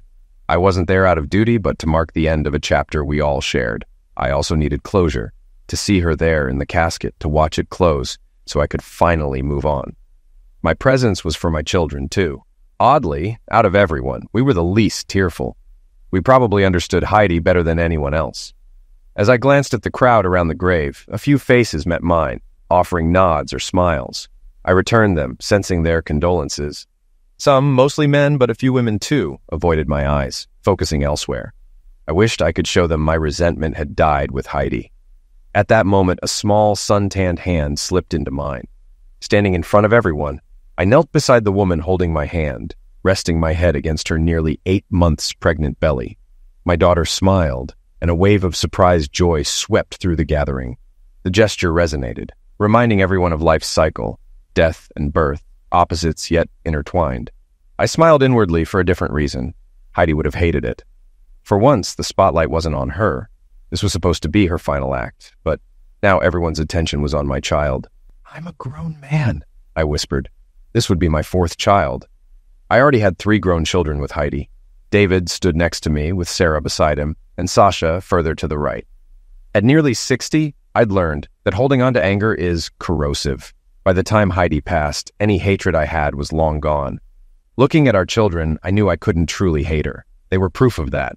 Without her, they wouldn't exist as they do. I let go of any resentment years ago. Holding on to anger serves no one, and Heidi no longer had any place in my life. I still wouldn't mind seeing her be Cerberus' snack, I thought with a grin, but I didn't linger on it. The last time I saw Heidi alive was 5 months ago at our son David's Thanksgiving gathering. I recalled that day as the minister began to speak. It was a warm November evening in Florida, almost summer-like. A lone figure walked along the beach, shoulders tense, heading toward two beach chairs, the only mark on the otherwise untouched sand. The chairs were side by side, just inches apart but facing opposite directions. In one, a gray-haired man watched the waves, occasionally standing to toss stones into the sea, glancing back at the car in the driveway of the nearby house. A woman sat in the other chair, half my age at 29. Our birthdays were just a day apart. My eyes, once blue, had turned gray over time, and my intense gaze contrasted with her calm brown eyes. Her tanned skin hinted more at her Mexican heritage than the sun, and her long brown hair was tied in a ponytail. She radiated calm while I was restless. Neither of us noticed the angry figure approaching in the sand. "James, we should rest," she said in perfect English. "We are resting," I replied. "We're not doing anything strenuous. You keep pacing and throwing things into the water. Watching you makes me tired." I sat back down, understanding why she positioned the chairs to face each other, close enough to maintain eye contact or share a kiss. Focused on me and her iPad, she didn't see him until he was upon us. He was just under 6 feet, well-built, and 20 years younger than me. I was calculating his exact age when his fist came at me. It felt ridiculous, a young man attacking someone almost retired. I caught his fist and swept his legs, pinning him down. His anger met my experience, balancing the struggle until a metallic click ended it. "If you move, I'll shoot," Samantha said, pressing a tool to his head. My son David froze, shock and fear in his eyes. Samantha cursed fluently in Spanish, making me laugh. "Sam, don't shoot him," I said. "A funeral would be an ordeal, and Michigan's too cold for a trip now." She looked at me, still irritated. "Dave, have you noticed how her accent thickens when she's angry? She'll be speaking Aztec soon." "Is this David? Your son?" she asked, eyes wide. I nodded, smiling. "And you were going to shoot him?" "I still could," she muttered, lowering the Colt. "David," I asked calmly, "why travel 1,200 miles just to confront me? And how'd you find me?" Top investigator. She's a family friend of Uncle Chance's girlfriend," David said. "Sarah Price from the Rios agency?" I finished. Samantha groaned, moved her chair next to mine, and sat with clear frustration, resuming her reading, or pretending to. "Dad?" David hesitated. "Why's she so upset? Rios is her uncle. Sarah's one of her best friends. They didn't know you were looking for me. I rarely use my full name here, so Sarah probably didn't connect the dots. So, why are you here?" "It's rough at home," he said. "Mom's not well mentally or physically. She's been diagnosed with some mysterious illness, but we don't know if she's hiding it from us or if doctors really can't figure it out." I shrugged, feigning ignorance. Samantha and David both watched me closely. "I'm not a doctor," I said. "I have a small business here, successful enough to delay full retirement. Life here is pricier than Michigan, so I need to work to ensure my wife and child will be secure when I'm gone." "You're not leaving," Sam said quietly. "I meant when I die," I replied. "And I meant what I said," she laughed. "Even God knows you're mine until I let go." David looked at us, confused. "I don't know what I can do or how this involves me," I said. "What about everything you taught us growing up?" David snapped. "About responsibility and doing the right thing? I came here to ask you to come home, to help Mom. You left without warning when she was hurt, without a reason, leaving her without support." Samantha muttered curses in Spanish, making me chuckle. "You really don't know?" I said. "Know what?" David's voice grew sharper. "You abandoned your family for a younger woman and pretended to be married here in Miami, while Mom suffered and we struggled to support her." "What a liar," I muttered. "What a liar," Sam echoed. David stood up, angry. "Don't insult my mother," he said as Sam raised her magnum again. "Enough," I said. "Sam, put the magnum away. David, let's talk inside. You'll understand." "You agree your mom is lying?" Sam added. "And if I don't?" David asked. "I'll go back to Michigan with you," I replied. We moved to the terrace, and Sam brought us beer. "Who told you I left Mom without money?" I asked. "She did," David said. "She's been living with us ever since, and we've had to—" I burst out laughing. David's eyes blazed with anger. "Why so serious?" I said. "You know you're just like me." Leaving him on the terrace, I fetched a stack of papers and handed them to him. "What is this?" he asked. "The file for the sale of our house," I said. "I made sure she received over $400,000 when I left. Here's proof of the check. If she didn't have money, what did she do with it?" "She never told us," he said, stunned. "Exactly," I replied. "Your mom always needs someone to support her. With me gone, you stepped in. If you knew she had nearly $500,000, you'd expect her to rent her own place. She needed to seem broke. How did you get these? David asked. I gave her the house in the divorce, I said. Are you divorced? He asked. Yes. I couldn't marry Sam otherwise. But Mom said, I filed for divorce, but she refused to sign, attend meetings, or show up in court. Eventually, a warrant was issued, but no one wanted to arrest her. Now I know she was hiding at your place. I moved here because this state allows default divorces. After enough time, the divorce is finalized even if one party refuses. I could have kept everything, but still gave her the house. David's frustration returned. She never told us. She always needs to be the center of attention. Check the rest of the file. What are these envelopes? He asked. When I left, you were working in Alaska, unreachable, and your sisters were in college. I sent the divorce info and checks for each of you. What happened to them? They disappeared, while everything else remained. How much were they for? He asked. $10,000 each, I replied. David stormed off the deck, kicking the tree in frustration. I thought you three just sided with your mom during the divorce, I said. I figured I was left out. None of you ever reached out, not on my birthday, Christmas, or Father's Day. I assumed you didn't want to hear from me. You seem to have settled in well, David said, glancing around. And she's beautiful. Are you really married? Yes, I said. She's everything I once hoped your mom would be. But Dad, how old is she? He pressed. She just turned 29. She's kind and protective, and she's pregnant. A boy? So I'll finally get the little brother I wanted, but at 38, he laughed. And my stepmom's younger than Sarah and Sasha. Wow, he muttered.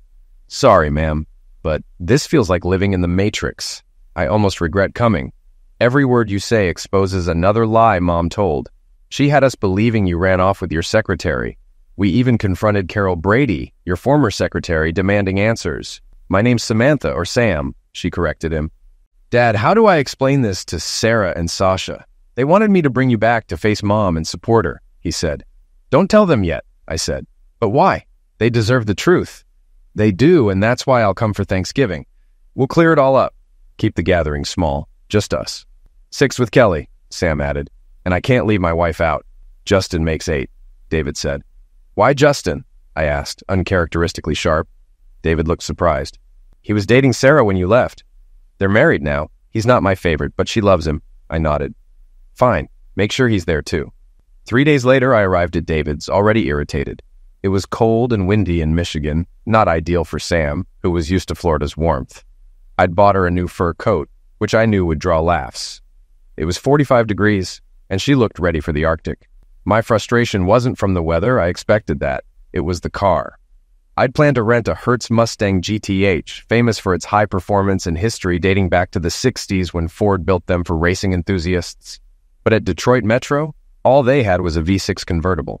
It was a bad sign for the trip. As Sam shivered, I put my arm around her and headed for the door. Before we reached the porch, the door flew open, and Sarah launched herself at me.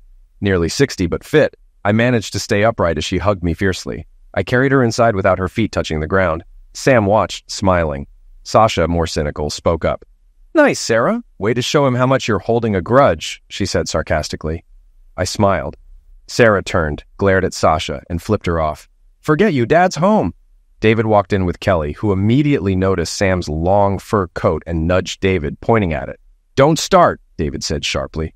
Those coats are expensive, and the more animals used, the higher the cost.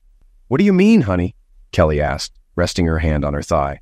For Sam's coat, they probably used 20 or 30 minks. That's about $4,000 or $5,000. For you, we'd need a mortgage, and minks would go extinct. Sam's sharp breath showed her shock at David's remark. We're about the same size, Sam said quickly. You could probably fit in this one. I like her, Kelly smiled. Honey, I couldn't even get an arm in that coat. I know I'm bigger, but Dave wouldn't have it any other way. Everyone turned their attention to Sam. David pretended to search her for tools, then hugged her, leading us into the living room. My daughters eyed Sam curiously. It wasn't surprising to see them together, but Heidi sitting on the couch with her feet up while Justin pretended to watch a football game felt surreal. Kelly announced she needed to check the turkey and headed to the kitchen, with Sam following her.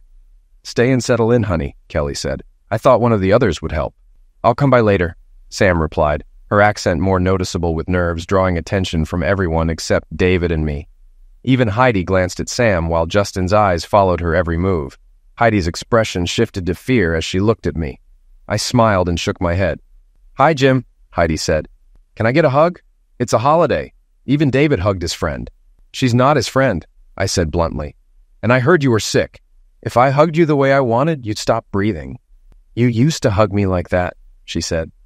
It made me feel loved and safe. Yes, but now I'd grab your throat, I replied. I hoped we could move past this, Heidi said, sounding fragile and act as always. Dad, if Sam isn't David's friend, who is she? Sarah asked. Justin perked up, waiting for the answer. Before I could reply, Kelly came back with a tray of drinks. She handed me a Dos Equis Amber, gave Justin a bottle, and served Sarah and Heidi white wine, while Sasha got tea. David received a bottle of homebrew, and as Kelly turned, he playfully tried to smack her. She dodged, grinning. No chance. Why don't I get to choose my drink? Justin complained. You can, Kelly replied sweetly, once you get a job and pay for something. Turning to Sam, Kelly asked, What would you like, wine or beer?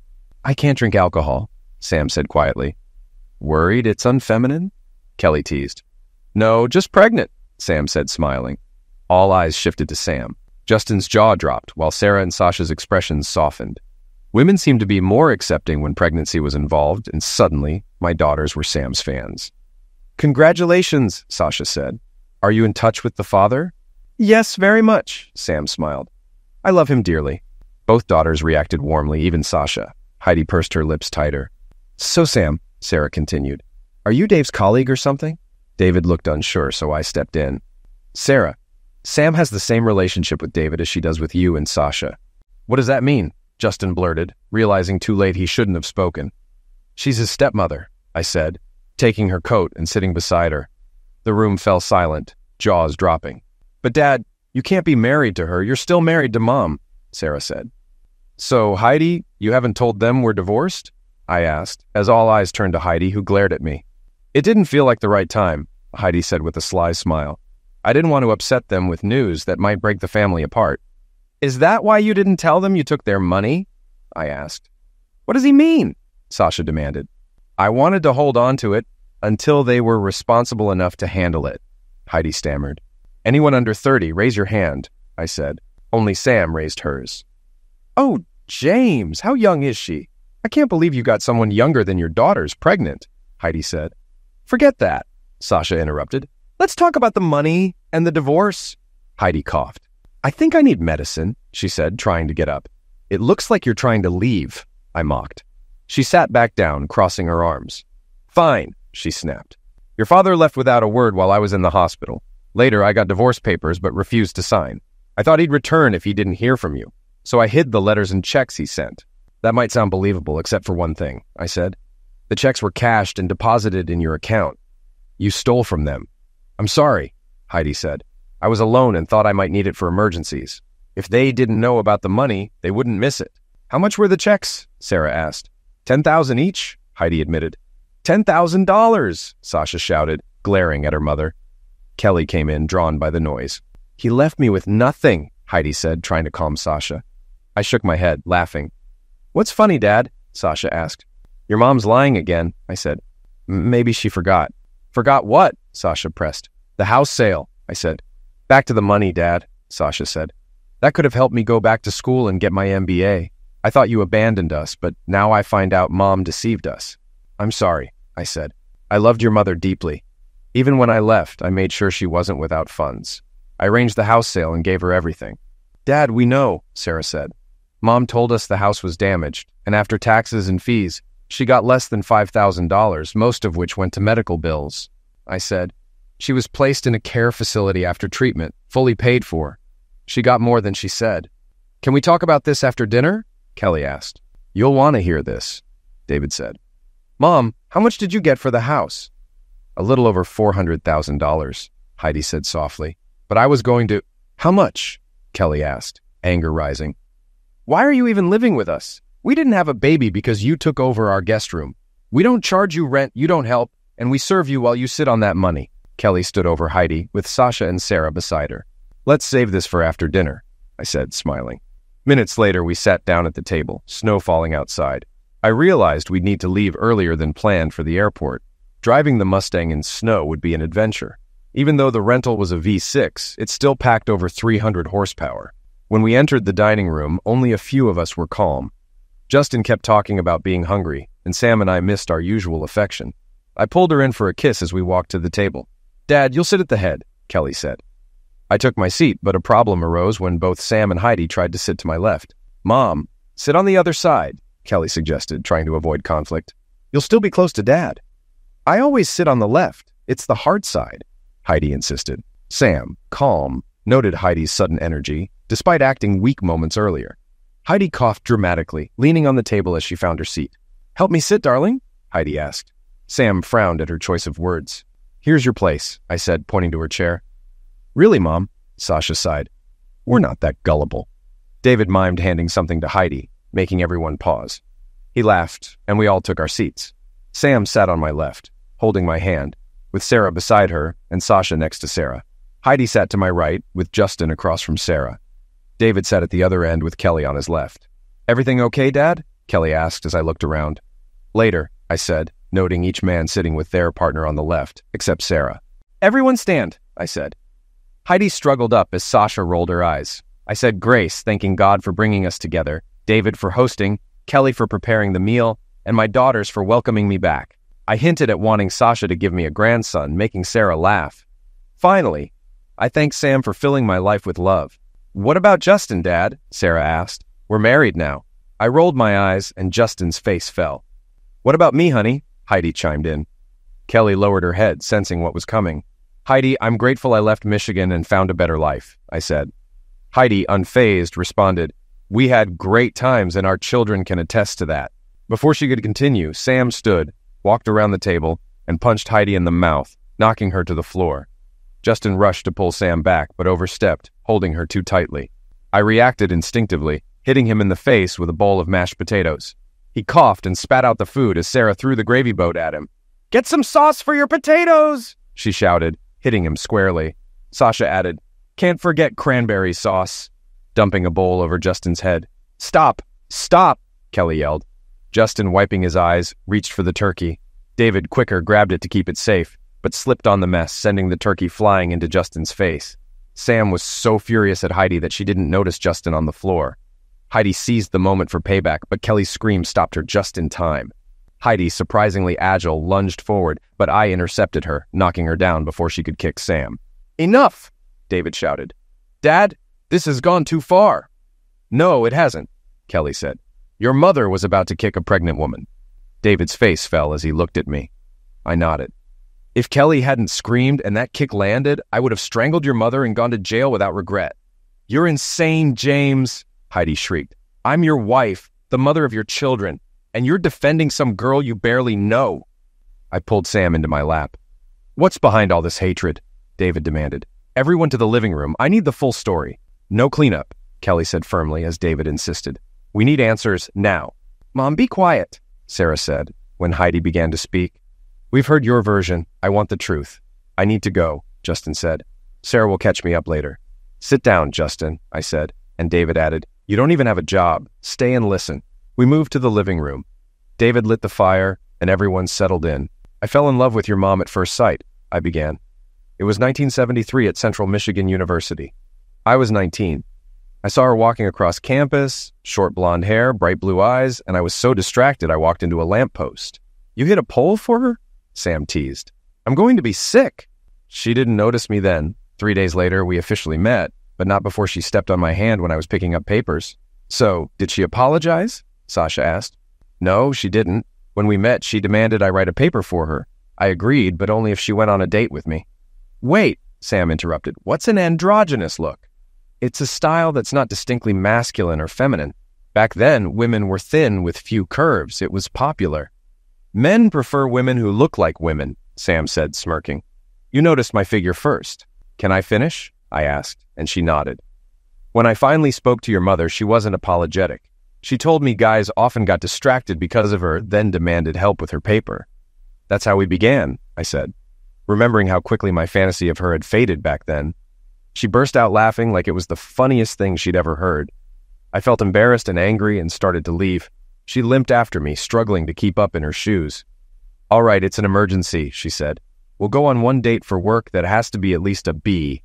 "Deal," I replied. "When do you need it?" "Tomorrow," she said. 25 pages, single-spaced, any topic, 5 footnotes, 3 citations. She gave me her dorm number, Back then, cell phones didn't exist. Pressed for time, I handed her my coursework, which wasn't due for a week. The next morning I called, and she told me where to bring it. When I delivered it, she simply said, "Thanks," and walked away. "Hey, what about our date?" I called after her. She came back, smiled, and set my papers on a table before stepping onto the porch with me. There were no word processors or printers then. I'd typed everything on a typewriter. "Listen," she said, "did you really think I was serious? My evenings are booked for 3 months, but dating's about making a girl notice you, right?" "Probably," I answered. She continued, "I date a lot of guys, hardly remember them, but I noticed you. That counts for something. Next time I see you, I'll even nod. That nod could get other girls to date you." She returned inside with the papers. I fell silent as my kids stared at me and Heidi. "What a jerk," David said. "Dad, you were such a pushover," Sarah added. "Back then, everyone thought Heidi would become a famous model," I said. Modeling was just starting to boom, though the pay was far less than now. A couple of months later, Heidi approached me again on campus. "Hi, James," she said. "Tonight's your evening." "What are you talking about?" I asked. She replied, "You're taking me out." Since last seeing her, I'd learned a lot through word of mouth, as there was no internet. Heidi was known for taking advantage of people, and friends advised me to move on. I had plans for that night, a Kiss concert at Olympia Stadium, with a ticket promised to my best friend. But Heidi's intense look made me change my mind. She got the ticket. "When do we meet?" she asked. 6. Concert starts at 7:30. They're opening for the Rockets, I said. "What concert, Jimbo?" she questioned. "Kiss," I replied, excited. She laughed. "Are you serious? Why would we watch people in more makeup than me shouting like monsters? That's not music, just noise. We should get to know each other as adults. I'll come by your dorm at 10. Don't forget the wine." I faced a dilemma. My favorite band or an unpredictable evening with Heidi. It felt like my moment to choose between paths. I picked the unknown. That night, I met Heidi at 10. She was punctual, oddly so. I was anxious. It was my first time drinking. A cheap, terrible wine that made me feel sick. Yet she stayed, changing my view of her. "Why did you stay?" I asked. "I'm your girlfriend now," she said. She unbuttoned her blouse, guiding my hand to her chest. Even though she didn't have much, kissing her brought more joy than touching her did. But I still did it because she liked it. We were intimate, and I felt over the moon, like I was truly alive for the first time. I felt confident, like I had discovered life's greatest secrets. It was like that moment when Neo rescues Morpheus and starts believing he is the one. How foolish I was. Afterward, she gave me a kiss and quietly left my dorm. The next day started with me feeling on top of the world, but ended with me on edge, desperate for answers. Early that morning, Heidi called me, sobbing. "You're such a jerk," she yelled. "I trusted you," she said. "I'm your girlfriend." Then she hung up. I had no clue what was happening. Like always, I tried to think it through and assumed Heidi was upset because our friends found out about us, but I hadn't told anyone. I called to apologize even though I felt no guilt, but she hung up as soon as she heard my voice. I should have realized something was off, but I was too naive. Minutes later, she called back, crying. "I'm sorry, Heidi," I pleaded. "I swear I didn't tell anyone. People must have heard you. I'm not ashamed." "We did it." "You fool," she said. "I'm your girlfriend. We had to do it." "Then what's wrong?" I asked. "You got me pregnant," she said, bursting into tears. My world collapsed at that moment. My dreams of becoming an engineer and designing advanced car engines faded. Stunned, I sat there silently, holding the phone. It was the 70s, and despite some changes from the 60s, an unmarried pregnancy was still significant news. "What do we do?" I asked. "There are only 2 options, idiot," she said. "We either get married or you find money for pregnancy termination. My mom will take us to see the doctor and find out the cost." "All right," I replied. "Which option do you prefer?" "I'd rather have pregnancy termination," she said. "I want to be a model and can't risk ruining my body. I love you, James, but I'm not ready for marriage." "When are we going?" I asked, not sensing the trap. "We'll pick you up in 15 minutes, she said. Meeting Heidi's mom made me realize just how different Heidi was from her parents. Her father would probably have demanded a paternity test if they'd existed then. Her mom was kind, chubby, and warm, though she didn't seem to like me at first. At the doctor's office, we waited together while Heidi's mom gave me sharp looks. I brought her coffee, handed her magazines, and politely answered her questions about my future and commitment to Heidi. Heidi repeatedly said, "I want pregnancy termination, and you're paying for it." But her mother smiled at me and said, If Heidi has to marry, I'd prefer it be you over those other guys she's dated. Maybe you could even calm her down. At the doctor's office, Heidi introduced me as her brother-in-law. We even talked about how she could support us until I graduated. She wanted me to succeed as an engineer to take care of Heidi and her future grandchild. The doctor entered with a stack of papers. "How many days late is your period, Heidi?" he asked. 3 weeks, she replied quietly. I took a home test and it came back positive, so I knew I was pregnant. Heidi's mom suddenly stood up and hit her. The doctor looked shocked, and I sat there, stunned and confused about her anger. Heidi's mom told me to leave, so I did. Inside, I could still hear yelling. When they came out, Heidi apologized, and the doctor's staff, having heard what happened, looked at me with a mix of smiles and pity. On the way home, I asked Heidi's mom, "What was all that yelling about? I'm still confused." Heidi and I sat in the back. I held her hand as her mom, cigarette in hand, turned to look at us. We drove down the highway without seatbelts or airbags, and she barely looked at the road, jerking the wheel only when necessary. "Jimmy, my daughter tried to trick you," her mother said. "She thought she was pregnant after taking a home test 3 weeks ago, but those tests aren't always accurate. Even if she was pregnant, it wouldn't be yours. Last night was your first time together, right?" I nodded.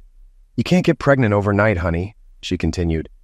"Heidi was trying to pass off someone else's baby as yours, hoping you'd pay for the pregnancy termination or marry her and take care of the baby while she continued her carefree life." Tears welled up as I frowned. I still held Heidi's hand when her mom asked, "Why are you crying?" "I love her," I said. "I wanted to marry her." She stopped the car, and the 3 of us cried together. Each of us cried for different reasons, but it felt good to release it all. "You're the nicest young man I've ever met," Heidi's mom said as she drove on. In the following weeks, I threw myself into school and activities. Rumors about me and Heidi spread, and plenty of girls approached me. Although they were interested, I couldn't move on. We don't choose who we fall in love with, and despite attention from attractive, kind women, I still carried feelings for Heidi. I never saw Heidi again. If we crossed paths on campus, she'd avoid eye contact and walk away quickly if I approached. I was heartbroken. My dorm mates who thrived on campus gossip shared everything they knew about her, often delighting in the negative stories. But 2 months after that day at the doctor's office, I was almost over it. I finally agreed to a date with a cute girl from one of my classes. She wore glasses and had a great personality, along with a curvy figure. We went to the movies and walked back to her dorm, holding hands. She smiled at me, placed her hands on my shoulders, and tilted her head back. A clear sign in those days that she wanted me to kiss her. I chewed gum all day to keep my breath fresh. I leaned in, sneaking a glance to make sure the kiss would be perfect so she'd want more. Her lips were soft and full, and I already had my arms around her waist. But fate intervened, and the kiss never happened. Just before our lips met, I heard an unmistakable screech. "What are you doing?" Heidi shouted. "Why is my boyfriend kissing a fat girl in the middle of the street? Is this some experiment? Some charity? James, isn't it enough that you donate money to starving children in Africa? Do you need to kiss fat girls too? You can't save everyone." "What do you want, Heidi?" I asked. "You're an idiot," she said sharply. "I'm your girlfriend. Don't pretend you don't know how this works." "Heidi, I haven't heard from you in 8 weeks, I said. "When I saw you on campus, you ran away." "It was hormones, James," she said, "and it's your fault." "You're insane," I replied. "Yes, so what?" She smiled. "It's not your fault, but it is about hormones. I'm 8 weeks pregnant, and this time it's real. I've seen a doctor. So guess who the father is?" "I don't know," I said. "Could be anyone." "No, James, you're the father," she squealed. Tired of being manipulated, I asked for a blood test and wanted to speak with the doctor, Heidi, and her mom. Back then, such requests were rare. Still, everything lined up, and it seemed I was the only possible father. "No pregnancy terminations," I said. "Fine," she said. "But I want a ring. I want everyone to know I'm with the father of my child, and I want us married before the baby is born." "We'll marry the day the baby is born," I said. "That way we can do a blood test to be sure." So we married, and soon after, Dave was born. He went to daycare during the day so Heidi could pursue her modeling career. But it never took off. There was always something wrong, too small, too big, or not fitting the mold. I didn't care if she never made a dime from modeling. I just wanted her to be happy. I worked all day, dropped Dave at daycare, picked him up in the evening, and took care of him at night. I even cooked because Heidi spent her days running from one appointment to another, chasing her big break. "But Dad, didn't she make it eventually?" my daughter Sarah asked. "In her living room, in her old house. She has giant photos of herself from when she supposedly made the cover of Vogue and other magazines," I said. "Sarah, sweetheart, it wasn't real," I added. "Look closely at the cover. It doesn't say Vogue. It says vague. I created them to lift your mom's spirits. Near the end of her modeling career, I became worried about Heidi. Her ego was delicate and the industry was tough. Imagine going from one meeting to the next and constantly hearing, "You're not what we're looking for." I think Heidi eventually became disillusioned. She no longer approached meetings with the same energy as before. I believe this happened because times changed, and the bold, unique looks of the late 70s gave way to a more conservative style. I decided to surprise Heidi at the agency with flowers and invite her to lunch. I had just been promoted to team leader, which meant more income and respect. I wanted to celebrate by treating my girlfriend and son. Everything felt perfect. Heidi often mentioned Phil Jackson, a renowned photographer known for launching models' careers. She said he believed she had the potential to be a supermodel. When I arrived at the agency, the receptionist told me Heidi was in Phil's office working on her portfolio. Excited to see her at work, I walked in.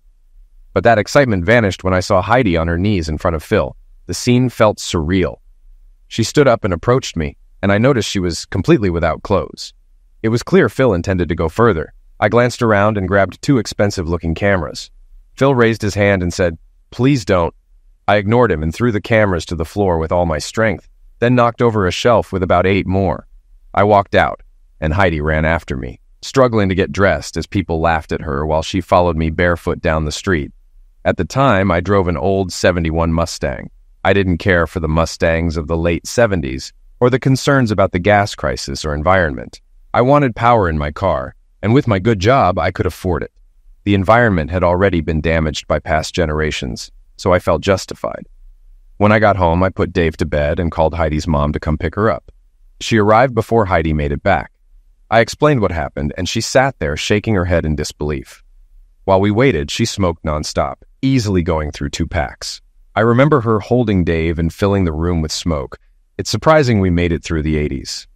When Heidi finally got home, I took Dave and went outside to give her and her mother space.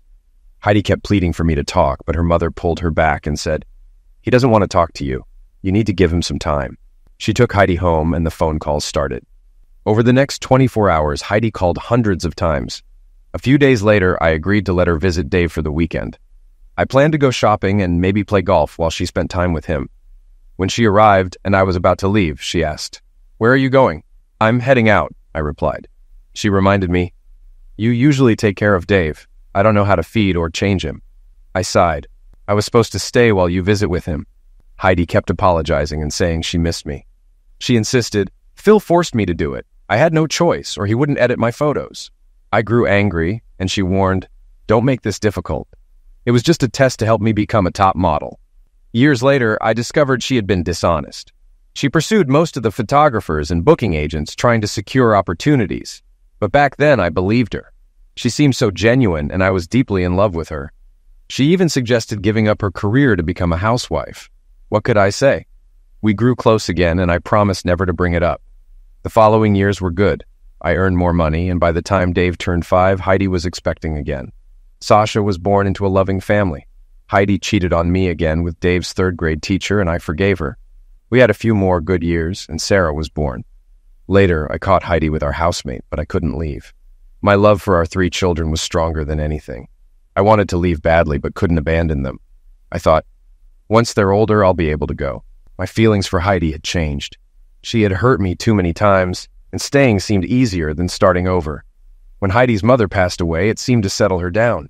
We had an unusual conversation after everyone left the funeral home, and only Heidi and I remained. Her mother was buried holding a cigarette. I half expected her to rise and help us with our issues. Heidi looked at me through the coffin and spoke. "James, I'm terrible," she said.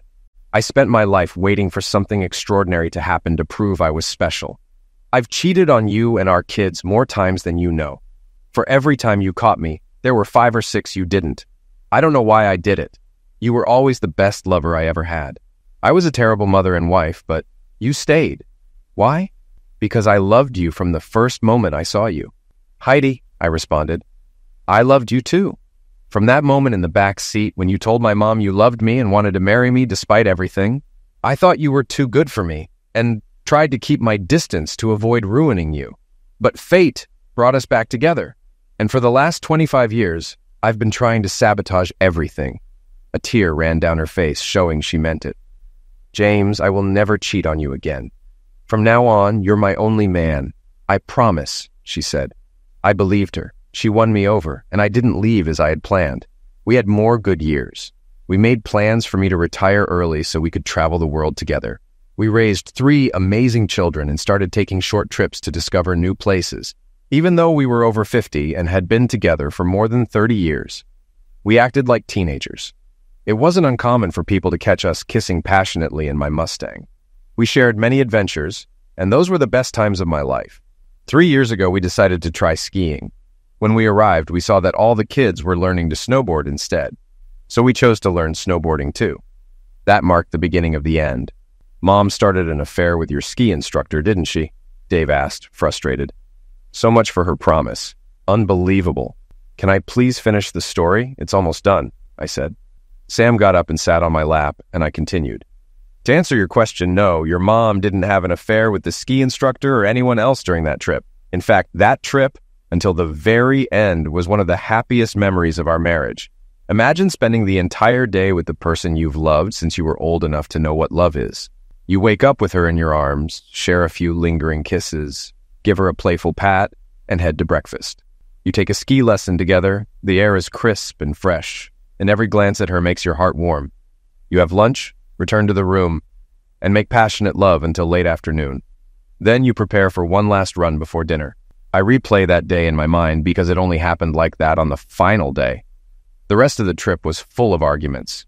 Your mom complained nonstop about the chalet being too warm, the outside being too cold, the sun being too bright, the night too dark, the hills too steep and long, and even the snow being too white. People were either insincere or too young. I think she was wrestling with the fact that she was nearing 60 and wasn't the sex symbol she once was. But that last day was perfect and made up for all the earlier arguments. We went for one final descent before dinner, and that's when it happened. Your mom wasn't a skilled skier, so she stuck with skis.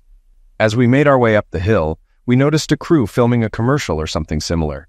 Your mom went wild, rolling through the shot area, unnoticed at first. Lee, the director, was too focused on the models, so your mom, trying to show off despite her lack of skill, attempted tricks without paying attention and ended up sliding into an entrance for one of the pro tracks. The ski instructor didn't even work on those slopes. One moment she was posing in front of cameras that weren't focused on her, and the next, she was screaming as she crashed into a tree. It was terrifying. There was a loud, prolonged scream, followed by a heavy thud. The impact was so hard, the tree shook. The rescue team was afraid to move her and called an ambulance immediately. A medevac helicopter arrived and took her to the nearest hospital. Fortunately, we were in Michigan, surrounded by excellent medical facilities. Heidi regained consciousness 3 days later, which was a relief because she underwent 4 surgeries during that time. The first operation was to fix her broken nose, which put her out of immediate danger. The next day, they operated on her spine to address several slipped discs pressing on her spinal cord. Without this, she risked losing mobility or control over her limbs. This was the longest procedure, but the doctors were optimistic she would walk again after recovery. The following day, they inserted pins into her wrists, which she had broken trying to brace for impact. Despite numerous bruises covering her face and body, Heidi was otherwise okay. As I mentioned, Heidi woke up within 3 days, and thankfully her mind seemed sharp. In hindsight, I wish I had learned more from that experience. "Sarah, do you remember when I fell down the stairs while we were putting up Christmas decorations?" I asked. "Yes, Dad, it was so scary," she replied. "What did I say when I came to?" I continued. "You asked the paramedic about Mom and us," Sarah said. "I stayed by your mother's side for 3 full days without leaving." Her first words when she woke up were, "Damn." Then, "How do I look?" I was so relieved she was awake that I overlooked the significance of that moment. It took me months to fully process everything. Heidi's hospital was 80 miles from home, and I drove there daily for 4 months straight. When she was ready to be discharged, the doctors recommended ongoing care that couldn't be done at home. They suggested a nursing home or intensive care facility, and there were several options nearby, including one just 10 miles from home. But Heidi insisted on going to a facility near East Lansing, nearly 90 miles away. I didn't understand why she chose that place. I assumed it was because Sarah was back at college, and maybe Heidi wanted to be closer to her. It could have been a backup plan for when I had to work since Sarah's boyfriend Justin worked nearby. I continued visiting daily and stayed until visiting hours ended. Heidi's stay was supposed to last a month, and while the first 3 weeks were uneventful, That was only because I was unaware of what was happening. I remember one day vividly. I arrived earlier than usual that morning. Traffic on 696 was lighter, so I sped up and my Mustang raced ahead. Normally I got there around 9 a.m., just after Heidi was wheeled out for her morning shower. Although she had regained the ability to walk, she was still unsteady, so she was moved in a wheelchair for safety. The staff probably wanted to avoid any falls before her release. After her shower, she would typically have breakfast and undergo some tests before visiting hours began. Arriving at 8 a.m. was earlier than usual, so my visit was unexpected. Heidi wasn't even in the room when the staff let me in. I decided to surprise her, but ended up being surprised myself. I hid in the small bathroom in Heidi's room. This was one of the happiest times in our marriage. We were closer than ever, even while she was hospitalized. We made plans for our future and dreamt of places to visit. For the first time, I felt sure that Heidi loved me as much as I loved her. It took until we were 50, but I felt like I had won. After almost 40 years, I finally felt like I had the woman of my dreams. I tried to stifle my laughter when a man wheeled her chair into the room and helped her back into bed. However, instead of leaving, he closed the door, as though it was something he did regularly. He walked back over to Heidi's bed just as I was about to step out and surprise her.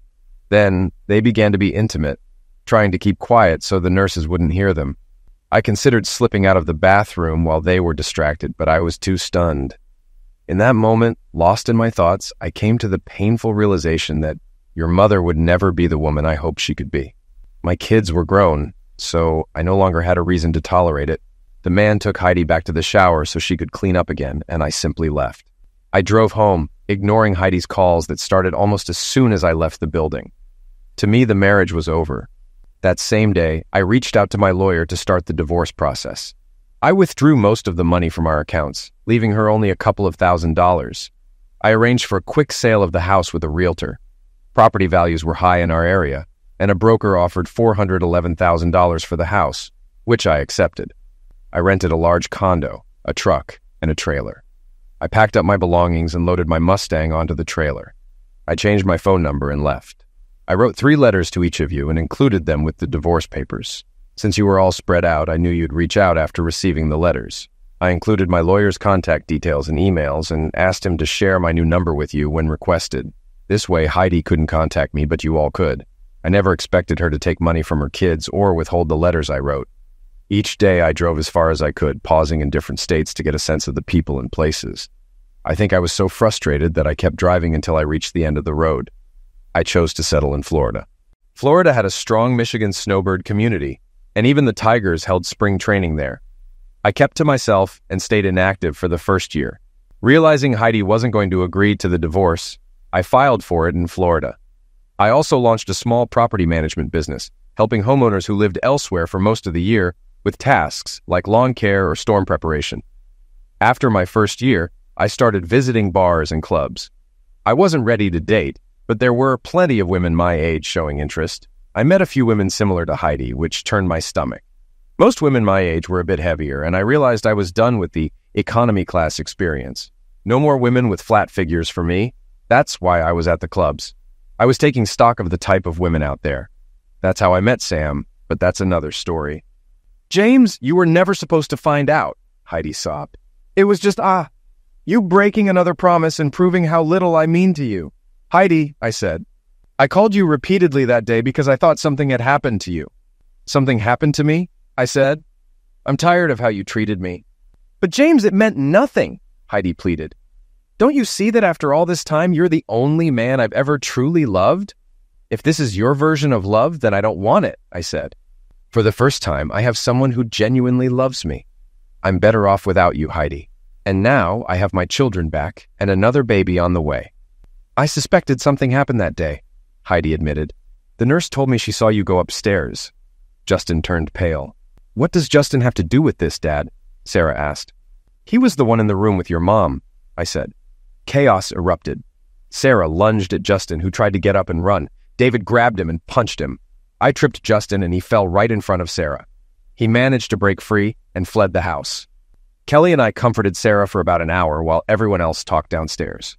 After Kelly gave Sarah a couple of sleeping pills, she fell asleep.